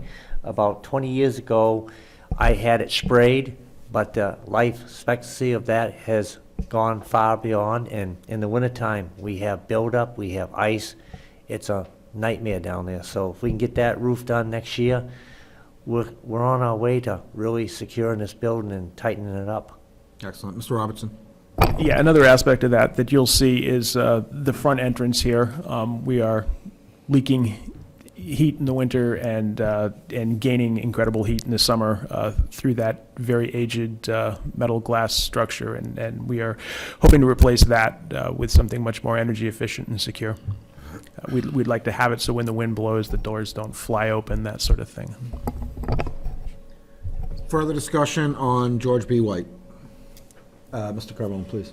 Well, on the heating oil, it says 2014 actual was 30,000. And then 2015 was 24,182. But the new number is 38,500. I would think that that could be reduced due to the lower price of fuel now, plus it could, seems to me, be reduced to the 2014 number of 3663. So, to be clear, is that a question, Mr. Carbone, or do you want to make a motion? I'd like to make a motion. I'll second that motion. Well, hold on one second. Can you give me either a reduction amount or a bottom line amount for the Well, I would go with the 2014, which would be 3663.55. So the motion is to reduce line 01.4194.02.411 heating oil to 30,663 even, right? No cents there? Yeah. So it's a reduction in the line 38.5 minus the 36.63. So it's a reduction in the line of, no, I hit the wrong number. 1 second, I apologize. 38,500. 38,500 minus 30663. That would be a reduction in that line of $7,837.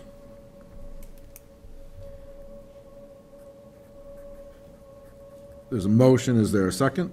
Second. Moved by Mr. Carbone, second by Ms. Cody, open for discussion. Mr. Robertson?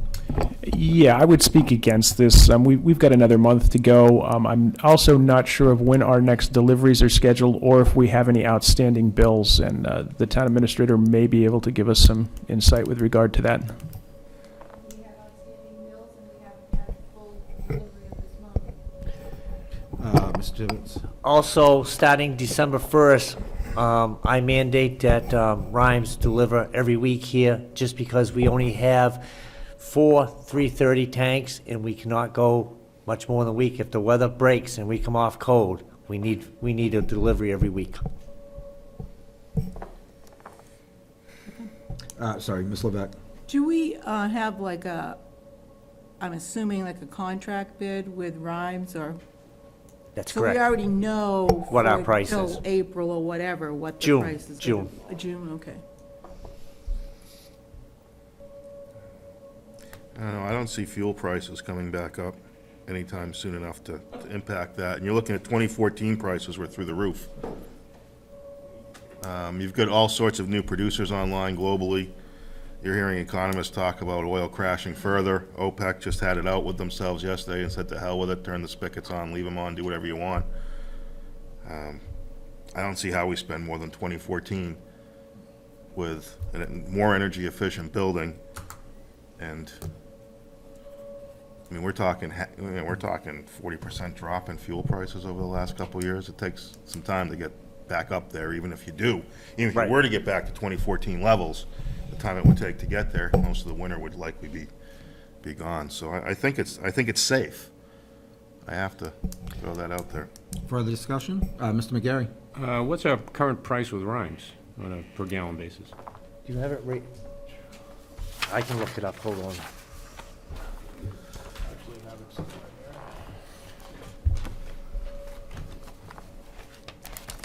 Oh, it's in my I papers. believe our current bid price looks like 279, 2.079. Yes. For oil? Yep. And we use 350 as a as a budget guideline. That's what we advise department heads to use. And that price is good till? June. Till June of next year? June 1 or June 30? June 30, right? June 30, I think. So if that's our price for the winter and it's lower than 2014 and the building's been made so much more efficient with room to go still. Further discussion? So the motion on the floor is to reduce the heating oil line item by $7,837. All in favor of that motion signify by saying aye. Aye? Aye. Against? Nay? Nay. So 1, 2, 3, 4, 1, 2, 3, 4. So the vote is 4-4. In a tie vote, the motion does not carry. So we're back to the original line item. Further discussion on the George B. White budget. So we're back to the original bottom line, $126,061 as moved. All in favor signify by saying aye. Aye. Opposed? Nay. Nay. All right, so 4-4. So the motion doesn't pass.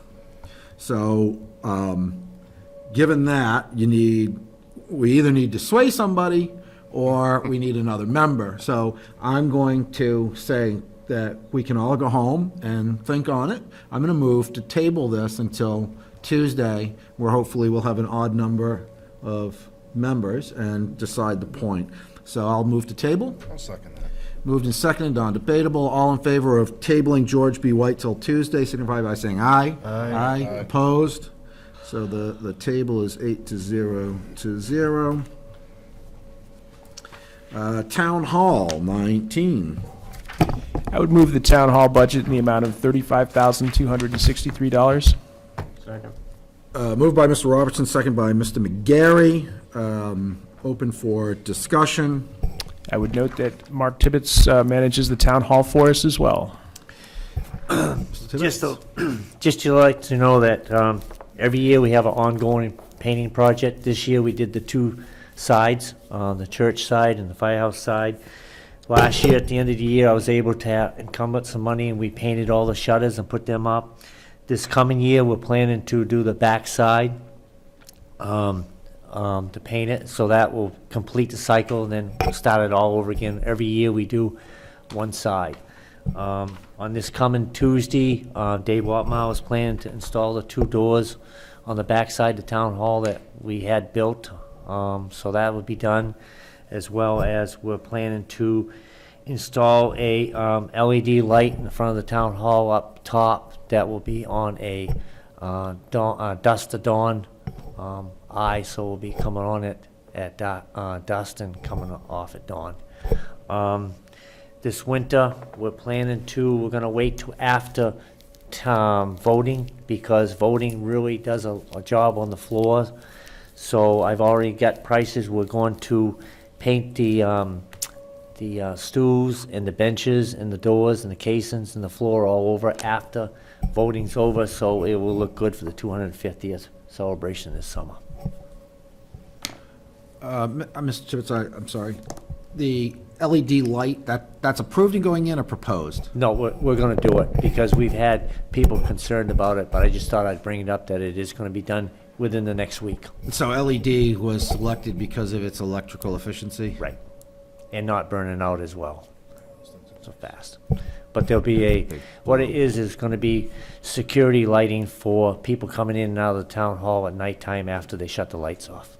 Yeah, I understood. I hate the color of LED lights. They're very blue, but, well, I won't belabor the point. Any other questions on Town Hall?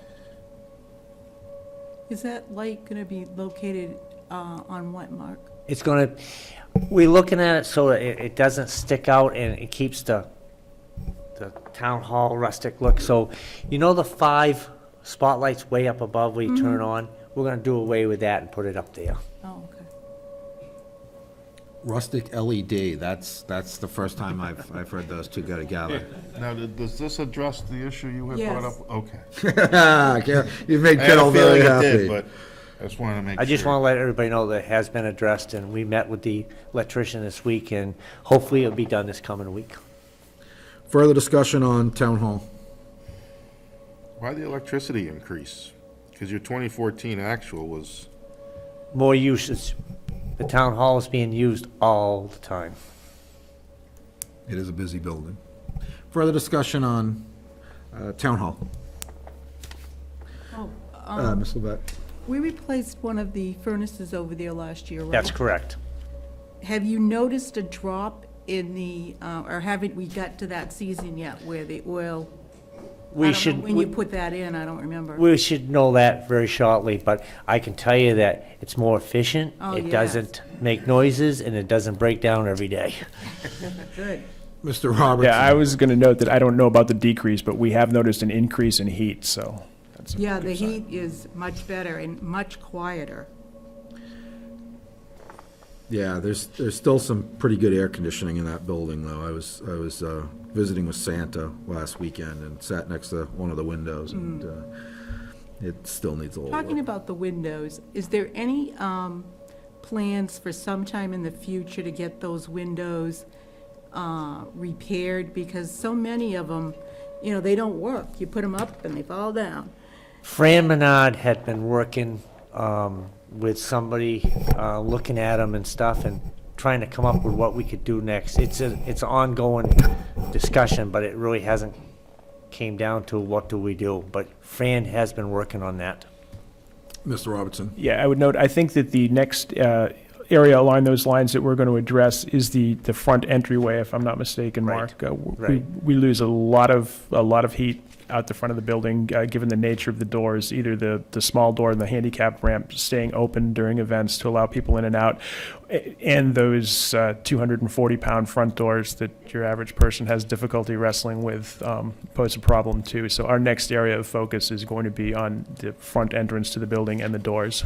I might say that them doors, when they was installed, was not meant for the use it gets today. Them doors are getting a lot of use, and they're starting to really show French and Indians out. show the age. Not let anybody in.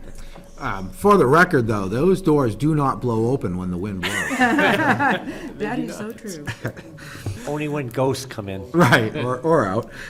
Further discussion on town hall? All in favor signify by saying aye. Aye. Opposed? 8-0. This brings us to police. Do you want to discuss warrant articles? No, yes? I was going to save those till after we got through the budget. Okay, thank you.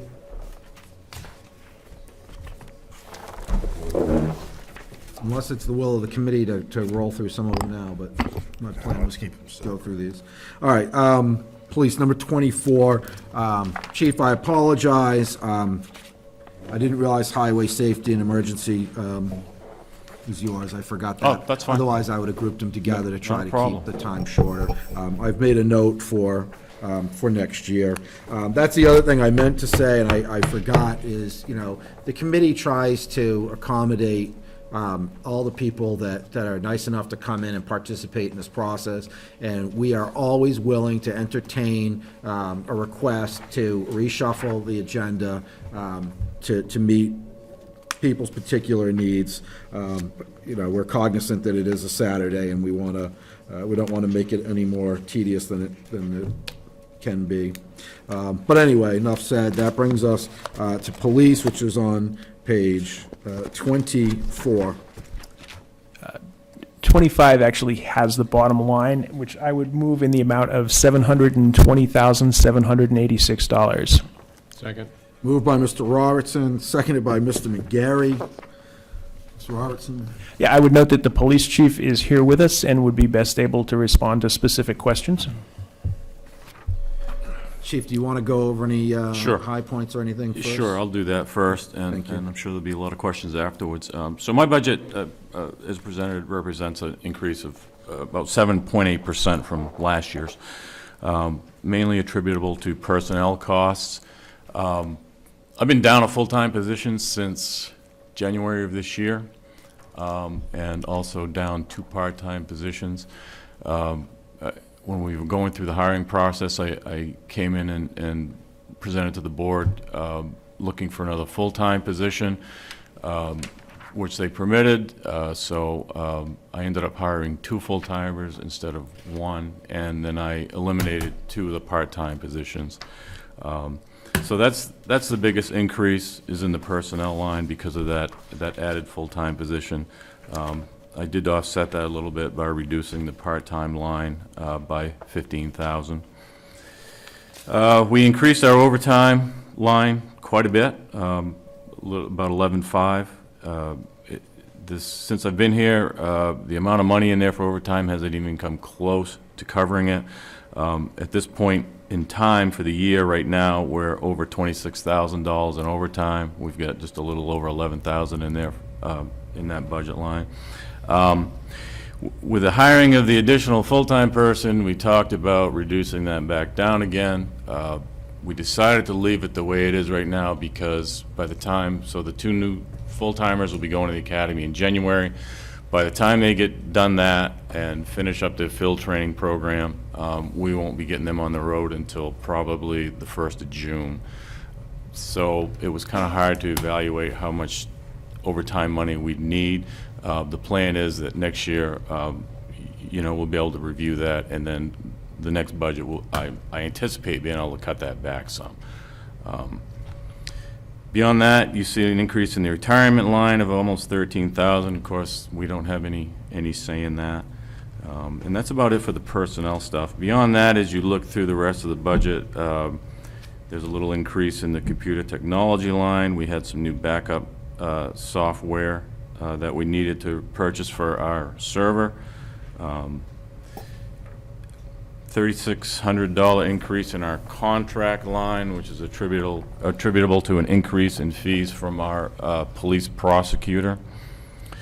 We did slight increases in our supplies line and a $200 increase in postage, just to cover increasing costs. Our supplies line, that covers all our office supplies, forms, letterhead, envelope, things like that.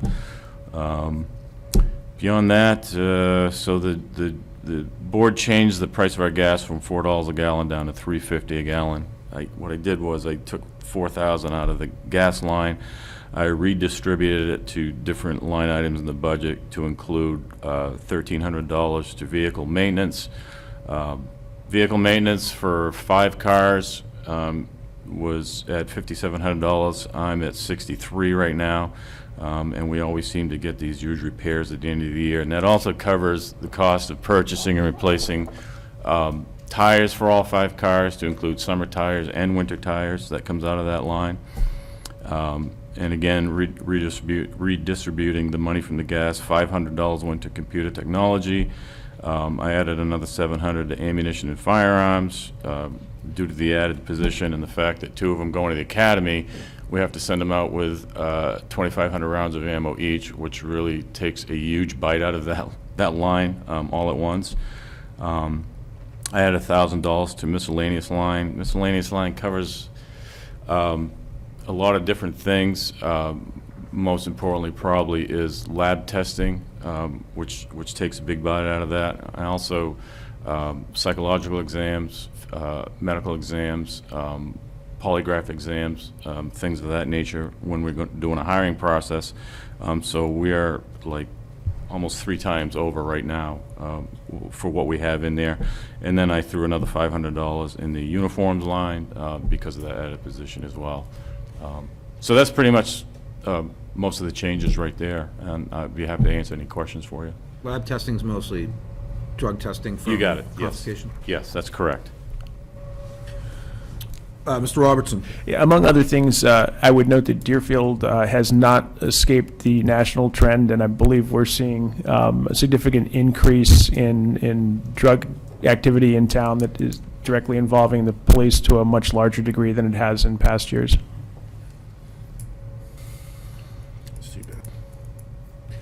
Mr. McGarry? Just on the follow on that, I don't know if the chief would like to elaborate on that a bit? Yeah, I can. One of the board meetings I came to at the end of October this year, the Board of Selectmen had asked for some statistics.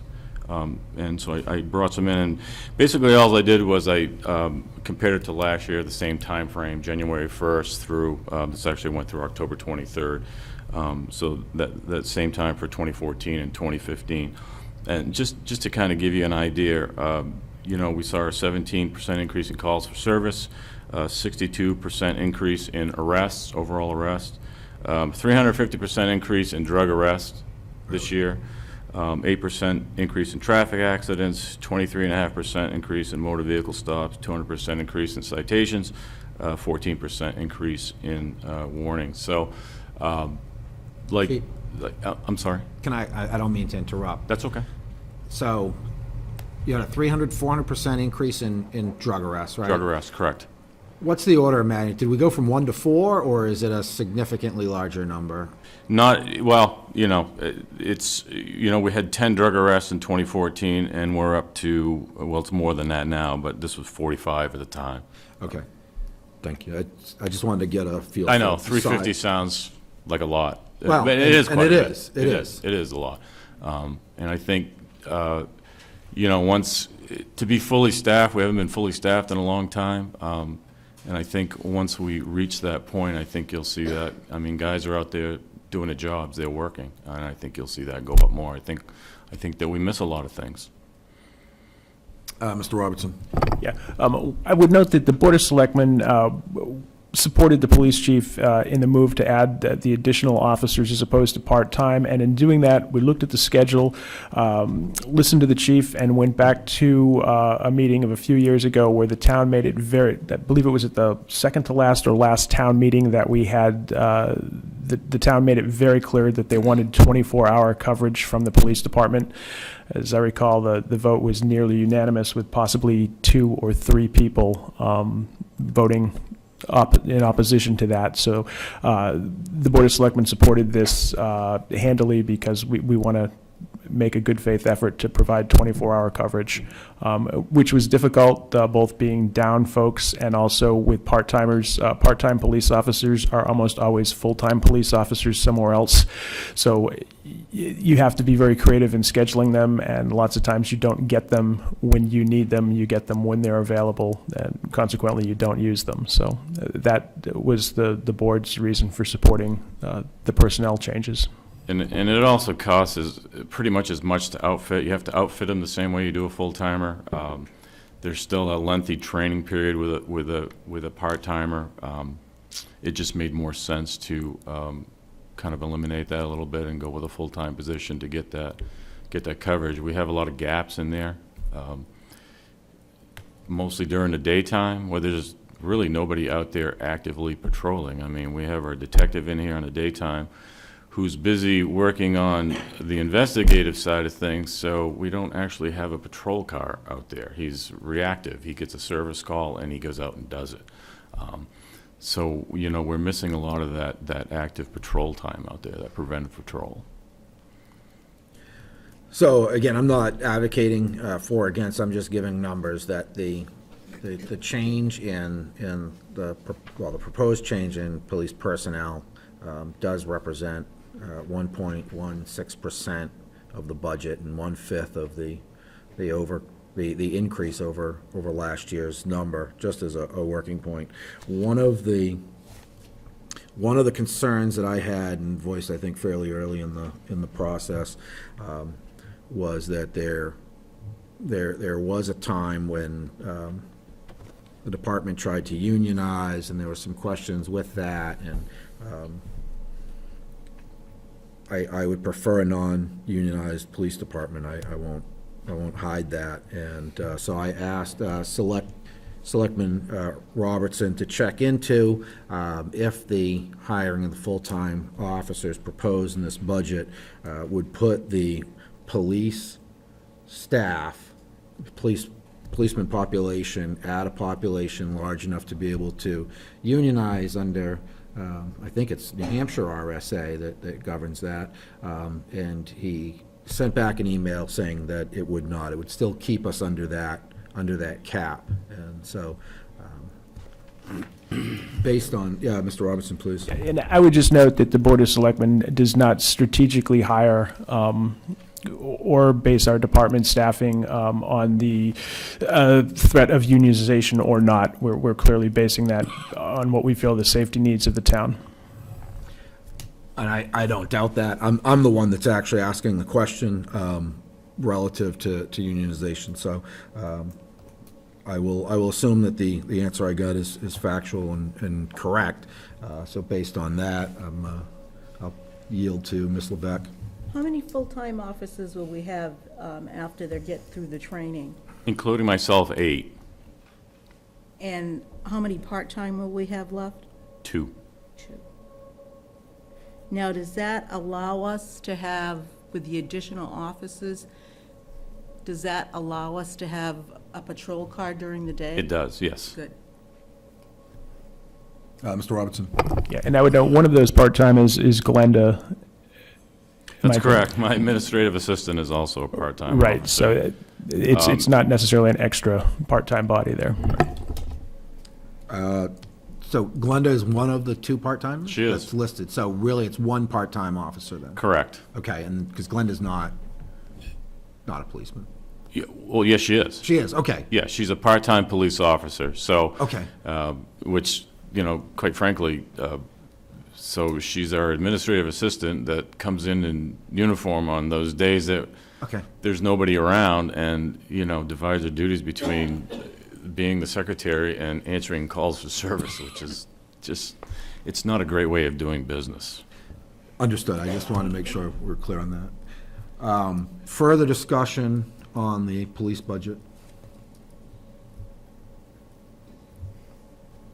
Seeing none, I'll call for a vote. All in favor signify by saying aye. Aye. Opposed? Brings us to animal control, which is 40. Mr. Chairman? I see Mr. Manzi is here. Would you want to?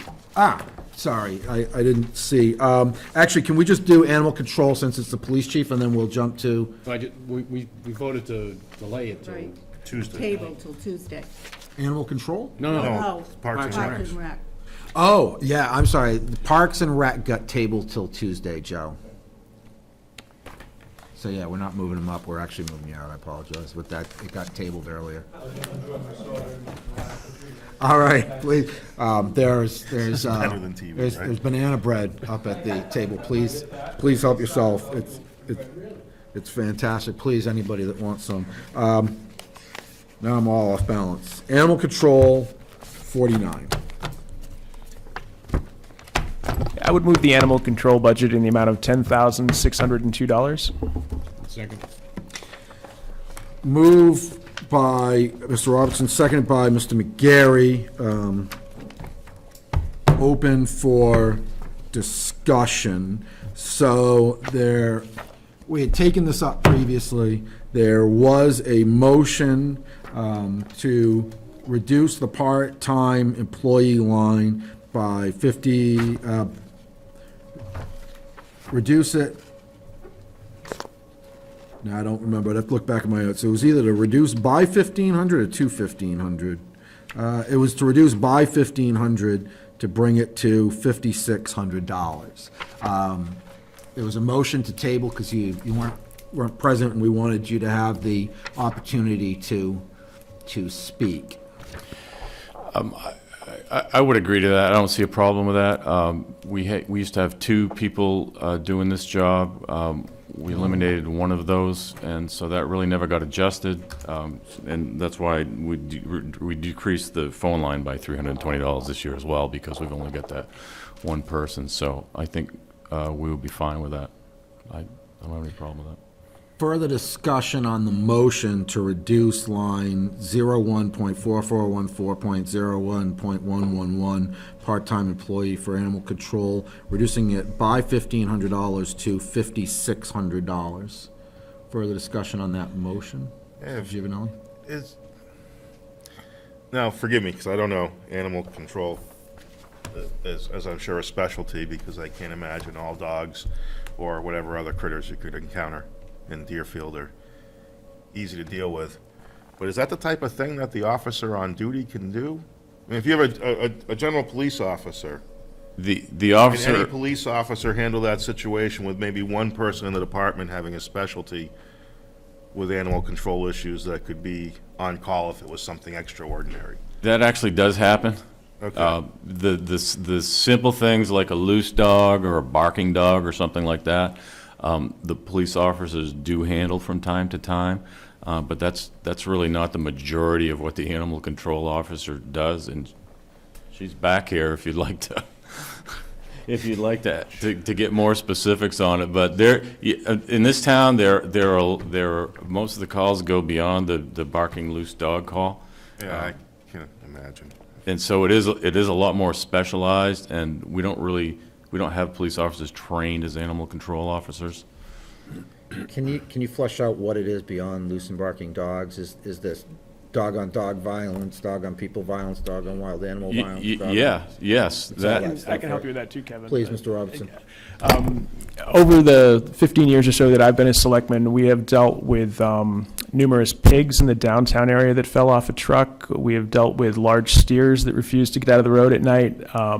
Running loose horses are a common problem in Deerfield, and you really need somebody on staff with knowledge of how to handle horses, how to handle cattle, how to get a bucket over a pig's head and back it into a pickup truck, that sort of thing. And some of this goes beyond the realm of what we expect patrol officers to know. And it frequently involves a patrol officer, an animal control officer, and maybe some good-hearted volunteers who are willing to take on the pigs or the cows or the horses. My pig's after him before.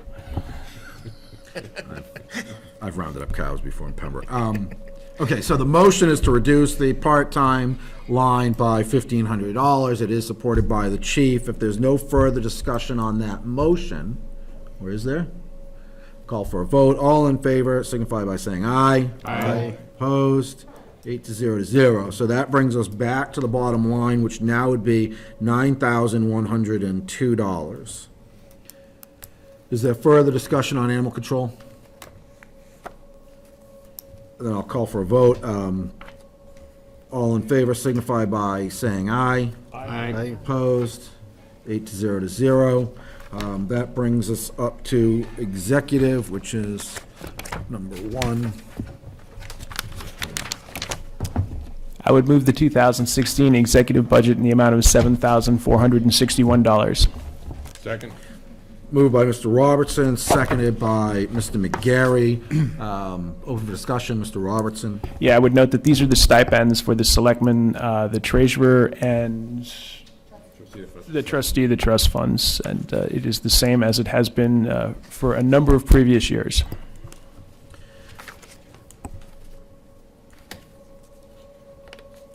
Further discussion on executive? All in favor signify by saying aye. Aye. Opposed? 8-0. Brings us to IT, which is on page 8. This was tabled, so we're just taking it off the table. One of the questions is around increased storage space for digital videos of meetings to have them available. Mr. Robertson? Yeah, I have some information from Steve Gemelli. His comment was, YouTube has unlimited storage at this time. I can place a link on the NBC video webpage, example NBC 12/15/2015, to the YouTube video rather than the format in place now where the video plays on the Deerfield webpage. This will allow us to accommodate many more video links rather than a huge and ever-growing Deerfield webpage displaying the individual meeting video screens. So that was Steve's answer and solution, and I believe he has already enacted this.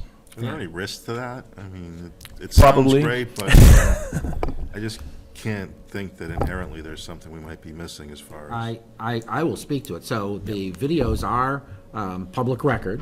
It's, once you put it on YouTube, I would view it as essentially cloud storage, that YouTube is providing free storage. The advantage to them providing the free service is, you know, they've got commercials on their webpage, so they generate revenue that way. This will not, if I understand it correctly, this will not change the retention process for the town, other than they will be uploaded to another location, which would be, for, at least for the time being, to YouTube. So in fact, now you're basically getting an extra backup location. Mr. Robertson? Yeah, our concern with regard to video archives is that we, are storing the disc or whatever format it's on for the legally required amount of time, and that also we have some security over the originals, so in the event someone, altered a video or changed video testimony. And the way we're set up now, we are indeed retaining the originals. So we would still be retaining like a tape backup. Right, exactly. Backup or a Yeah, secondary. we're in full compliance with state RSA on retention of records. So this would be add-on, not in lieu of. Slightly less insane than it sounds on the surface. Okay, I'll go with that. So, any further discussion on the IT budget? Did you raise your hand, Andy, or was that just, okay. All in favor signify by saying aye. Aye. Opposed? All right, so there's a couple tabled items that have to be addressed. Presumably, they'll be covered on Tuesday. After all the items are processed off the list, then we vote on the final bottom line, which may or may not occur Tuesday. For newer members, there is a public hearing. We take public input at the public hearing. We can reconsider any and all of our recommendations, and at that point, we'll actually take a second vote on the bottom line, as well as a second vote on all the warrant articles after public comment. So even though the bottom line may get moved on Tuesday, it's not signed, sealed, and delivered. There still are opportunities to reconsider. Mr. Robertson? Yes, I'm wondering, and I apologize, I don't recollect back to the agendas, but are we going to do more than receive the school budget on Tuesday evening? So what was requested from the school was to receive the school budget, to get 40,000-foot view of what that budget is, and then to take it home, digest it, and then work on it after that. Okay.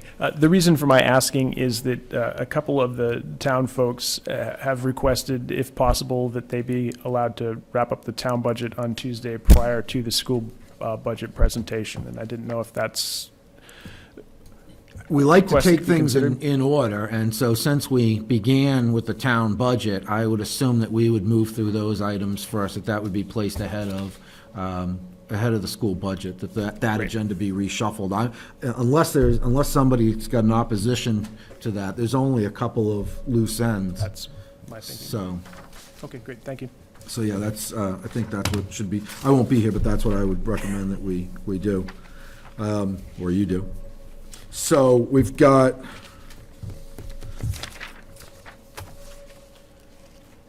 ten, give or take, draft warrant articles in front of us. Mr. Robertson, do you know the date when the select warrant articles have to be finalized? Is that January 8th as well, Jen? Yeah, that's I right. believe January 8th is the cutoff for... That's right. It's either, it might be slightly before if it has money. No, it's slightly after if it does not I have think it's money. slightly after, yeah. Yeah, all right. So these will still be in flux potentially until then. Yeah, and these are definitely going to be in flux. I know of, we're going to be making minor adjustments at our next meeting to some of these as well. Okay, let's just run through them real quick then, and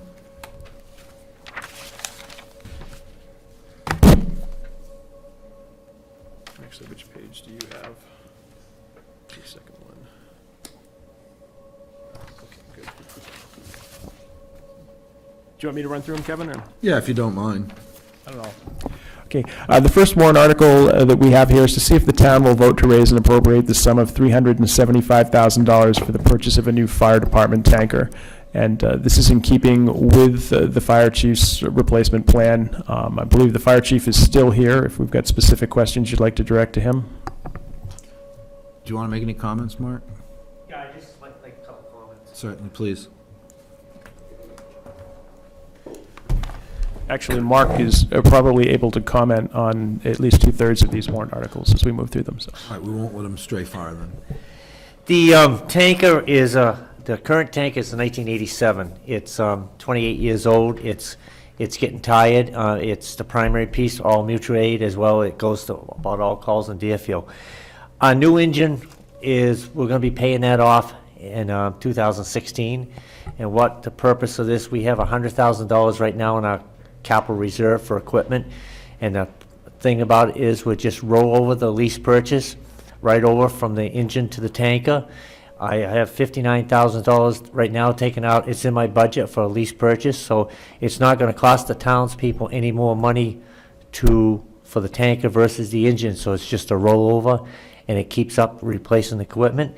We're going to replace 2 trucks with this one tanker. We've already given 1 tanker to the highway department already to use on wetting down the roads, and I plan to get rid of the 1980 engine when we get this new tanker. So consequently, this tanker is going to replace two pieces of apparatus. Questions, Mr. Giovanelli? If we're replacing 2 pieces of apparatus, and I remember your discussion of maintenance costs for the upcoming year, that would, I assume, potentially alleviate some maintenance costs? That's correct. Is that quantifiable? We can't take away the maintenance, because if the truck doesn't pass, we still have to maintain the equipment. Oh, understandable, but if the warrant article passes, what would be your estimate of savings on maintenance that would subsequently? Quite a bit, because we're going to be getting rid of 2 pieces of aging apparatus, okay? But we won't see that for another year, because it will take a year to get that tanker. And this It's that long of a process to That get long one a here process. If we approve it, in place if and- we reapprove it next March, we probably won't see the truck to the following July to September. It's gonna be ordered, built. This tanker will be a 3,000-gallon tanker with a 1,500-minute pump. So consequently, we're going to have more water on wheels than we did with getting rid of the other 2 pieces of apparatus. What are those numbers again? How much, what's the capacity, Mark? What's that? What's the capacity? 3,000 gallons of water. And it's got 1,500 It's a gallon? 1,500-minute pump. So it can empty that truck in 2 minutes? Yep. That Wow. seems like, Cisterns and fire holes. Remember, a large tanker is very, it's great for the community, because we have to haul almost all our water. So if you pull up the scene with our engine, which has 1,700 gallons of water and that 3,000 gallons, if you can't put out a fire with them 2 pieces of apparatus, then you have a large fire and you need a large volume. No, of water. I'm just surprised that a fire truck drains that rapidly. What do you- It doesn't always happen that Just a way, but shock and awe, it but could. it can, right, It could. what's the normal rate of operation for, It depends what you're using for lines. If you're using 2-inch and 3/4 lines, you can go a long time. If you're feeding with a 2.5-inch line or a 3-inch line, you can empty it pretty fast, or a 4-inch line. Depending on what you're doing, feeding the fire. If we're feeding fire with a 4-inch line with a 1,500-minute pump, you can get rid of a lot of water real fast. That's why you need a lot of water. yeah, wouldn't you need a second truck so you have continuous water though? We rely on mutual aid very heavily, as well as other towns rely on us very heavily. As we went to 3 structure fires this past week. What's the current tanker that this would be replacing? What's In the capacity? 1987, And what's the capacity of the 87? that has a 1,000-minute pump and 1,700 gallons of water, and the pump does not pass pump test. All right, so we're not taking a vote, we're just fleshing these out a little bit. Is there further discussion on the first item listed? All right, next one, Andy? Warrant article number 2, to see if the town will vote to raise and appropriate the sum of $243,000 for the reconstruction of 4,500 feet on South Road from house number 57 to house number 100 South Road. The warrant article will be offset by impact fees in the amount of $30,000 for 2,250 feet roughly of road. And this has been discussed when we talked to the road agent previously a little bit, but I'm sure he could answer more questions.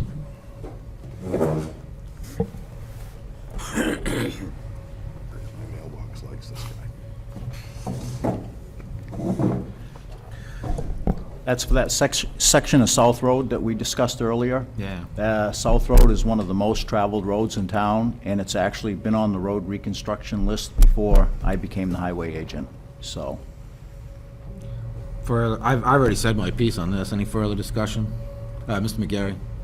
Just a point of clarification, the impact fees have to be used for expansion of the capacity of the road, not just simple maintenance. So that's why Mark has identified widening the road, which will allow the use of those impact fees for the widening. Perfect. How much wider? 2 feet. The first section's 22 feet wide, we're gonna go 24. So like a walking lane, so someone could walk safe. Any other discussion? See, now we'll go to the, thank you.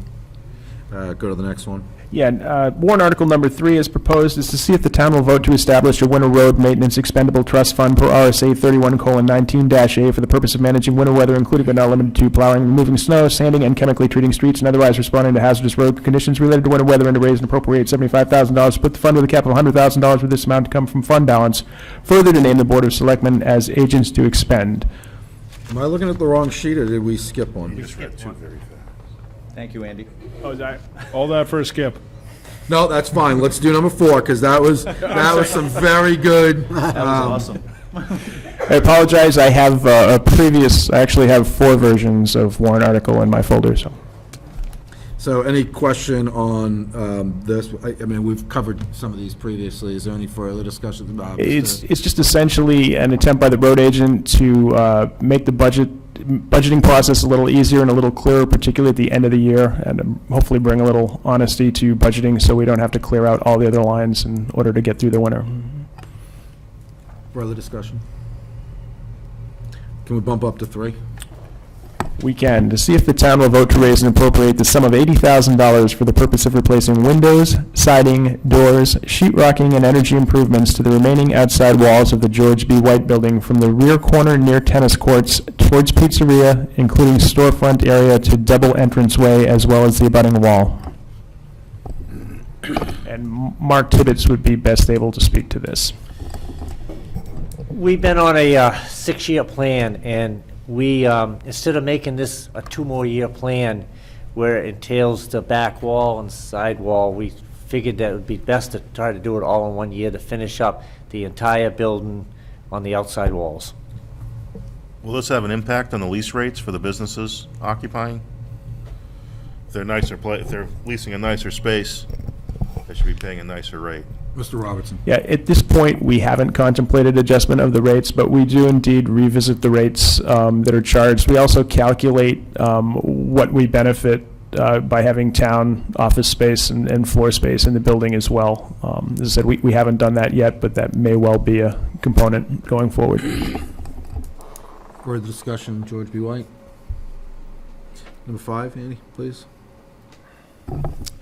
To see if the town will vote to establish a fire department vehicle and equipment expendable trust fund per RSA 35:19-A for the purpose of repairs to the fire department vehicles and equipment, and to raise and appropriate the sum of $10,000 with this amount to come from fund balance, further to name the Board of Selectmen as agents to expend. Mr. Tibbetts.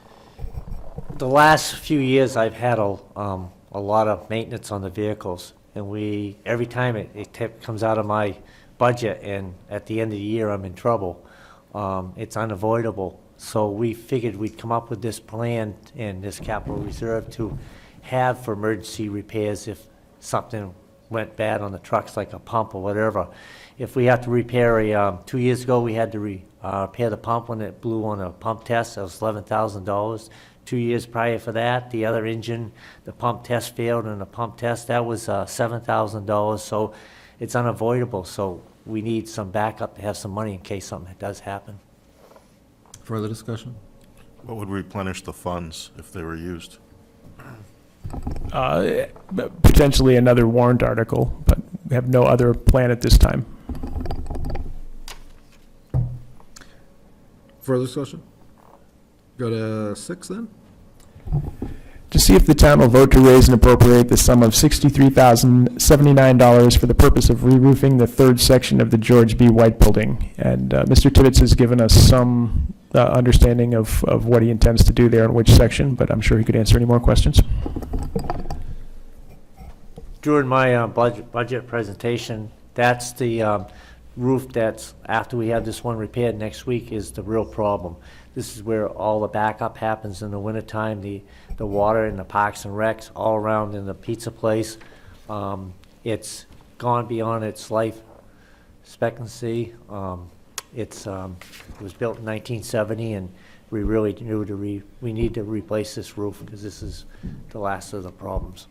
What kind of a roof are you planning? Probably be another metal roof. Further discussion? Number 7? To see if the town will vote to raise and appropriate the sum of $50,000 to be placed in the previously established fire apparatus and equipment capital reserve fund. And I would note that the fire chief has spoken to some of the needs that we have in this area. I believe we also have to replace oxygen tanks, and we have a schedule of things that we see coming due in the future, and are attempting to be ready for them. How much is in the, go ahead, Mark. It's $100,000 right now. And if it votes in another $50,000 this year, this is used to buy equipment. It can also be used to offset our new tanker to help pay it off down the road, at like $100,000 of it. It replaces, if we need to replace SCBA's or any kind of fire apparatus equipment that we need.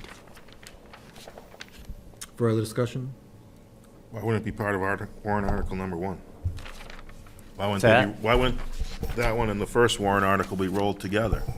Because the first one's absolutely for the tanker. The next one can be used for equipment as well.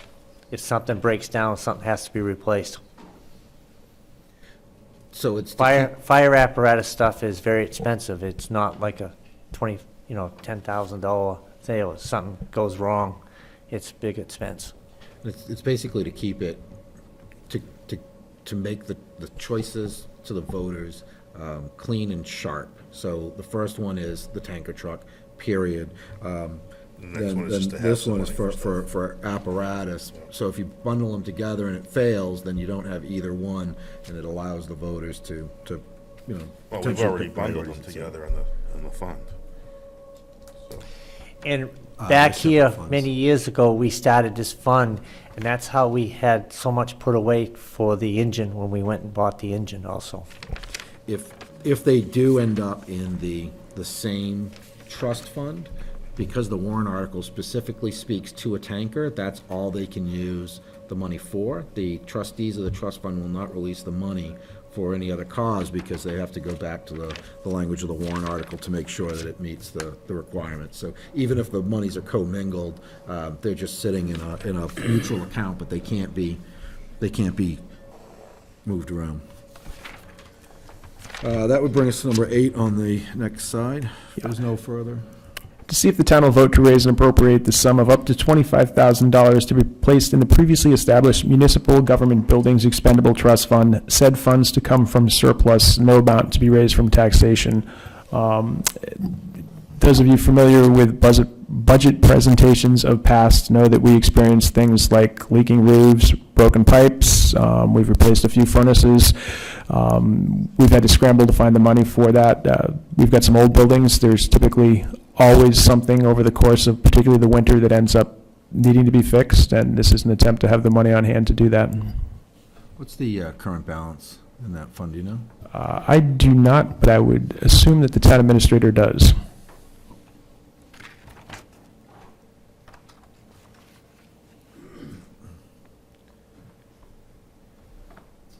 At the moment, and this was 9:30, it's 41,815.23. Thank you, Jan. Further discussion on government buildings? Number 9? To see if the town will vote to raise and appropriate the sum of, it's blank at present, but I believe, I think we're looking at around $11,000 based on the bids and estimates we've had come in, for the purpose of installing a handicap lift by the town clerk tax collector's office in the GB White building. And that would be directly through these doors by the steps here. Come down here? To be able to come down to this meeting room. Right now, we are in no way ADA compliant. If you come to our meeting in a wheelchair or needing assistance, we hope that there's enough large individuals here to carry you down the stairs, and that is not necessarily dignified or appropriate. Great. Further discussion on that item? I might just say that we've met with an engineer this week to see what we're gonna need for an I-beam there, so we cut out the wall a little bit more. We've met with the mason, we've got prices from the lift, so we're in the process of making sure it's all done up to code. Thank you. Number 10, Andy? See if the town will vote to raise and appropriate the sum of $10,000 to be placed in the previously established Rescue Vehicles and Equipment Capital Reserve Fund. Again, Cindy can speak specifically to this, but it's just an attempt to have money on hand for needs in the rescue department with regard to that. Do we know what the current balance is? Thank you. Hi. Hi, thanks. I'd just like to add that fund was set up back, we need to replace our Life Pack 12 next year. So Cindy, for those of us not in the know, can you tell us what a Life Pack 12 is? That's the defib machine, the electrocardiogram machine that we use a lot of. This will be, the maintenance agreement on that is up this coming year. And we need to replace that with the better machine, the Life Pack 15, which is, the last quote I got was $32,000. So the Life Pack 12, I'm going to guess, was circa 2012. Is that right? Is So that what was that? The Life Pack 12, is that circa 2012? Is that what the 12 is telling me? No, that's a 12 lead, a 15, Life Pack 15 is a 15 lead. It shows all dimensions of your heart versus the 12 lead. That's why we ask questions. Excellent. Further discussion? And I'm sorry, how much did you say the cost of the Life Pack 15 is? When we started this fund, the quote I got was $32,000 for a new one. It goes up and down depending on if we want to use the Life Pack 12 for a trade-in. Okay. It varies, but it's approximately $32,000. And so what would be the plan? To trade in the Life Pack 12 or to try to retain it? Or do you guys have a preference or? We're not sure. We're going to see what, it may not even be usable by then, but if it is, I'd like to hang on to it, at least use it until we can't anymore, as a backup maybe, depending on the price of the Life Pack 15 and what deals they're going to be running for us. Great, thank you, Cindy. Any other questions? Number 11, please, Andy. To see if the town will vote to raise and appropriate the sum of $8,000 to be used by the Northwood Lake Watershed Association to control the milfoil in Northwood Lake. For those who may not be aware, we have a significant number of Deerfield residents who live on Northwood Lake, both sides of Northwood Lake, actually. We have some Deerfield residents on the Route 4 side. The Northwood Lake Watershed Association has gone to the towns that border Northwood Lake, which is Epsom, Northwood, and Deerfield, and is looking for help. The numbers are supposedly roughly based on each town's frontage and population on the lake. They came to the Board of Selectmen as it was a warrant article. We were happy to put it on the warrant and let it go before the town to see if this was of interest to the town. Last year, we had a similar warrant article. I believe it was either $5,000 or $6,000 that was on the warrant as well from the Lake Association. And this is to pay for mitigation work? This is mitigation work, and Northwood Lake is in a unique situation that other lakes don't necessarily enjoy because they drop the level of the lake very significantly every year in October. So I believe they can actually go in and spray and remove milfoil in a manner that you can't necessarily do in other lakes. So they feel there's some real benefit to keeping up the fight. And if you've been in Northwood Lake, it has a very significant milfoil problem. Further discussion on what would be on number 11? How much public access is there in Northwood Lake, having never really used it myself? There is a public access ramp in Northwood, which is sort of directly across the street from the Northwood True Value hardware store. There's a Northwood Town Beach there as well. The primary reason they come to Deerfield is because the backside of the lake has a number of Deerfield properties that border the lake. So when they're divvying up the amount of aid they're asking for, they're counting up to properties in each of the towns that have shorefront access. Who owns the boat, the boat access? Is it Northwood Fish and Game? the state? I believe it's a state-owned ramp, I believe. I don't know whether it's Fish and Game or Dred, might be DOT even, but it's open to all residents. There's no town restriction. It's a ramp. It's not a particularly good ramp, and the water is fairly shallow, particularly in the summer. You have to keep the prop up for maybe 100 yards from the ramp. So essentially, we're asking everybody in the town to pay for $8,000 for a lousy boat ramp. No. It has nothing to do with the boat ramp. To maintain a lake with a lousy ramp and a few people living on it. Yeah, the reason, well, there are a few people living on it. There's a significant percentage of the population around the lake is from Deerfield. The argument that's used in any of these milfoil or invasive fundraising tactics is that your property values suffer and your tax revenue suffers. If the lake is choked with milfoil, it has a definite effect on the valuation of the lakefront properties. So that's the argument that's used when they come to us. Mr. Carbone, please. Andy, what does that milfoil look like anyway? Is it like the stuff that's on Freeze's Pond? Yeah, Freeze is full of it. It's a little different structure than that. I can't describe it exactly. It's a viney, lengthy, underwater aquatic weed that essentially, it's unpleasant at best, but it also sucks the oxygen out of your pond or lake as well. In Northwood Lake, it comes almost to the surface. If you take a boat to the middle of Northwood Lake and jump out of the boat, you will find that, once you're more than 2 to 4 inches deep, you're in rather lush weeds in the worst spots. So I understand the argument you're trying to make. I don't agree with it, but I understand it. So somebody's got a small motorboat going around looking for bass, pickerel. They go over to Northwood Lake.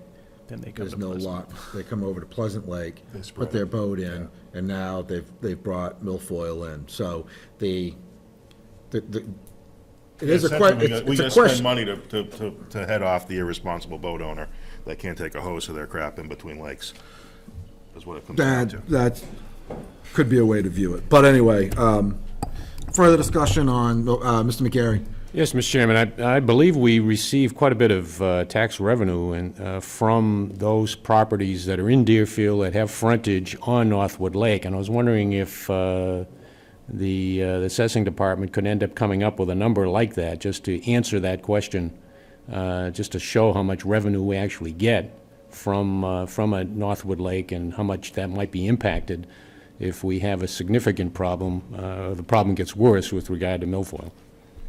Mr. Robertson. Yeah, we could certainly come up with the number of properties and the valuation for our Northwood Lake properties. Thank you. Number 12, I would say we would skip because we don't know that number. We're working our way through that. So lucky 13. Yeah, to see if the town will vote to establish in accordance with the provisions of RSA 72:27-A and RSA 72:62, an exemption from a property's assessed value for property tax purposes when the property is equipped with one or more solar energy systems as defined by RSA 72:61. Such property tax exemption shall be 100% of the amount, if any, by which installation of solar energy systems on the property increases the total assessed value of the property. I would note two things. First, that this is a petition warrant article that is being brought to us by a citizens group. And I would also note that at present, Deerfield does not assess for the value of residential solar systems on residential property. I'm not familiar with the RSA. I'm curious as to if the RSA is specific to solar or other energy forms such as wind or... I believe it's not, it mentions solar, but I believe it also mentions various other what are seen as clean or green energy sources. And the intent of the warrant article is to encourage people to install solar installations on their home, or at the very least not penalize them for doing I it. understand the intent. I'm just kind of No, surprising. I believe it includes other, this particular warrant article as submitted to us was for solar, and I believe it's spearheaded by the Solar Up project that's going on in Deerfield and Candia right now, which in Deerfield, there were some existing solar installations. The Solar Up project, I believe, is putting on order, give or take, about 30 more properties. So if this were to pass, I could increase my property value without increasing my taxes, decrease my own financial burden for energy costs, sell my house for more money and reap a greater capital reward for my investment, all at the expense of my fellow taxpayers. Except, Well, conceivably, and I will yield the exception to the chairman. Well, except that we currently don't assess on solar installation, so No, it's but that'll a, come. the If it affects potential, market value, it'll come. the potential is there. Any other discussion on the draft warrant articles? All right, seeing none. School budget update. Mr. Langlois, do you have? Tuesday, we will be presenting you with the budget.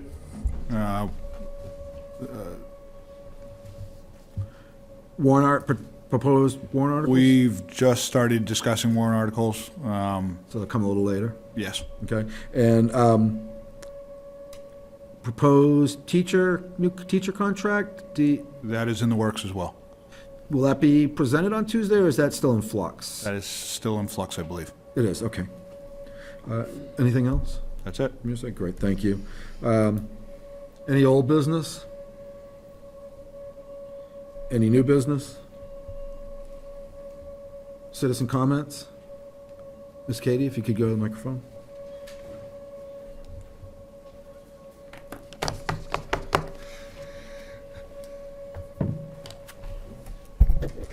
One of the things that I didn't mention that the supervisors of the checklist do is we have to check every warrant article that is by petition for the signatures being valid. And the one that Andy just brought up had about 5 pages of signatures, but in fact, only 26 were able to be absolutely proved. Several were not voters on the checklist.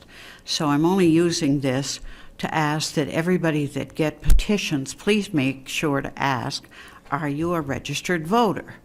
Because we have to go through page files, pulling them out, and look at signatures to assure that they're a legal voter.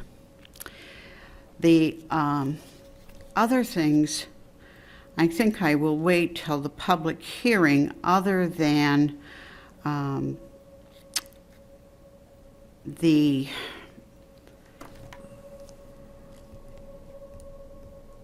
I've done so many here, but we really should be assuring more than it just be equipment.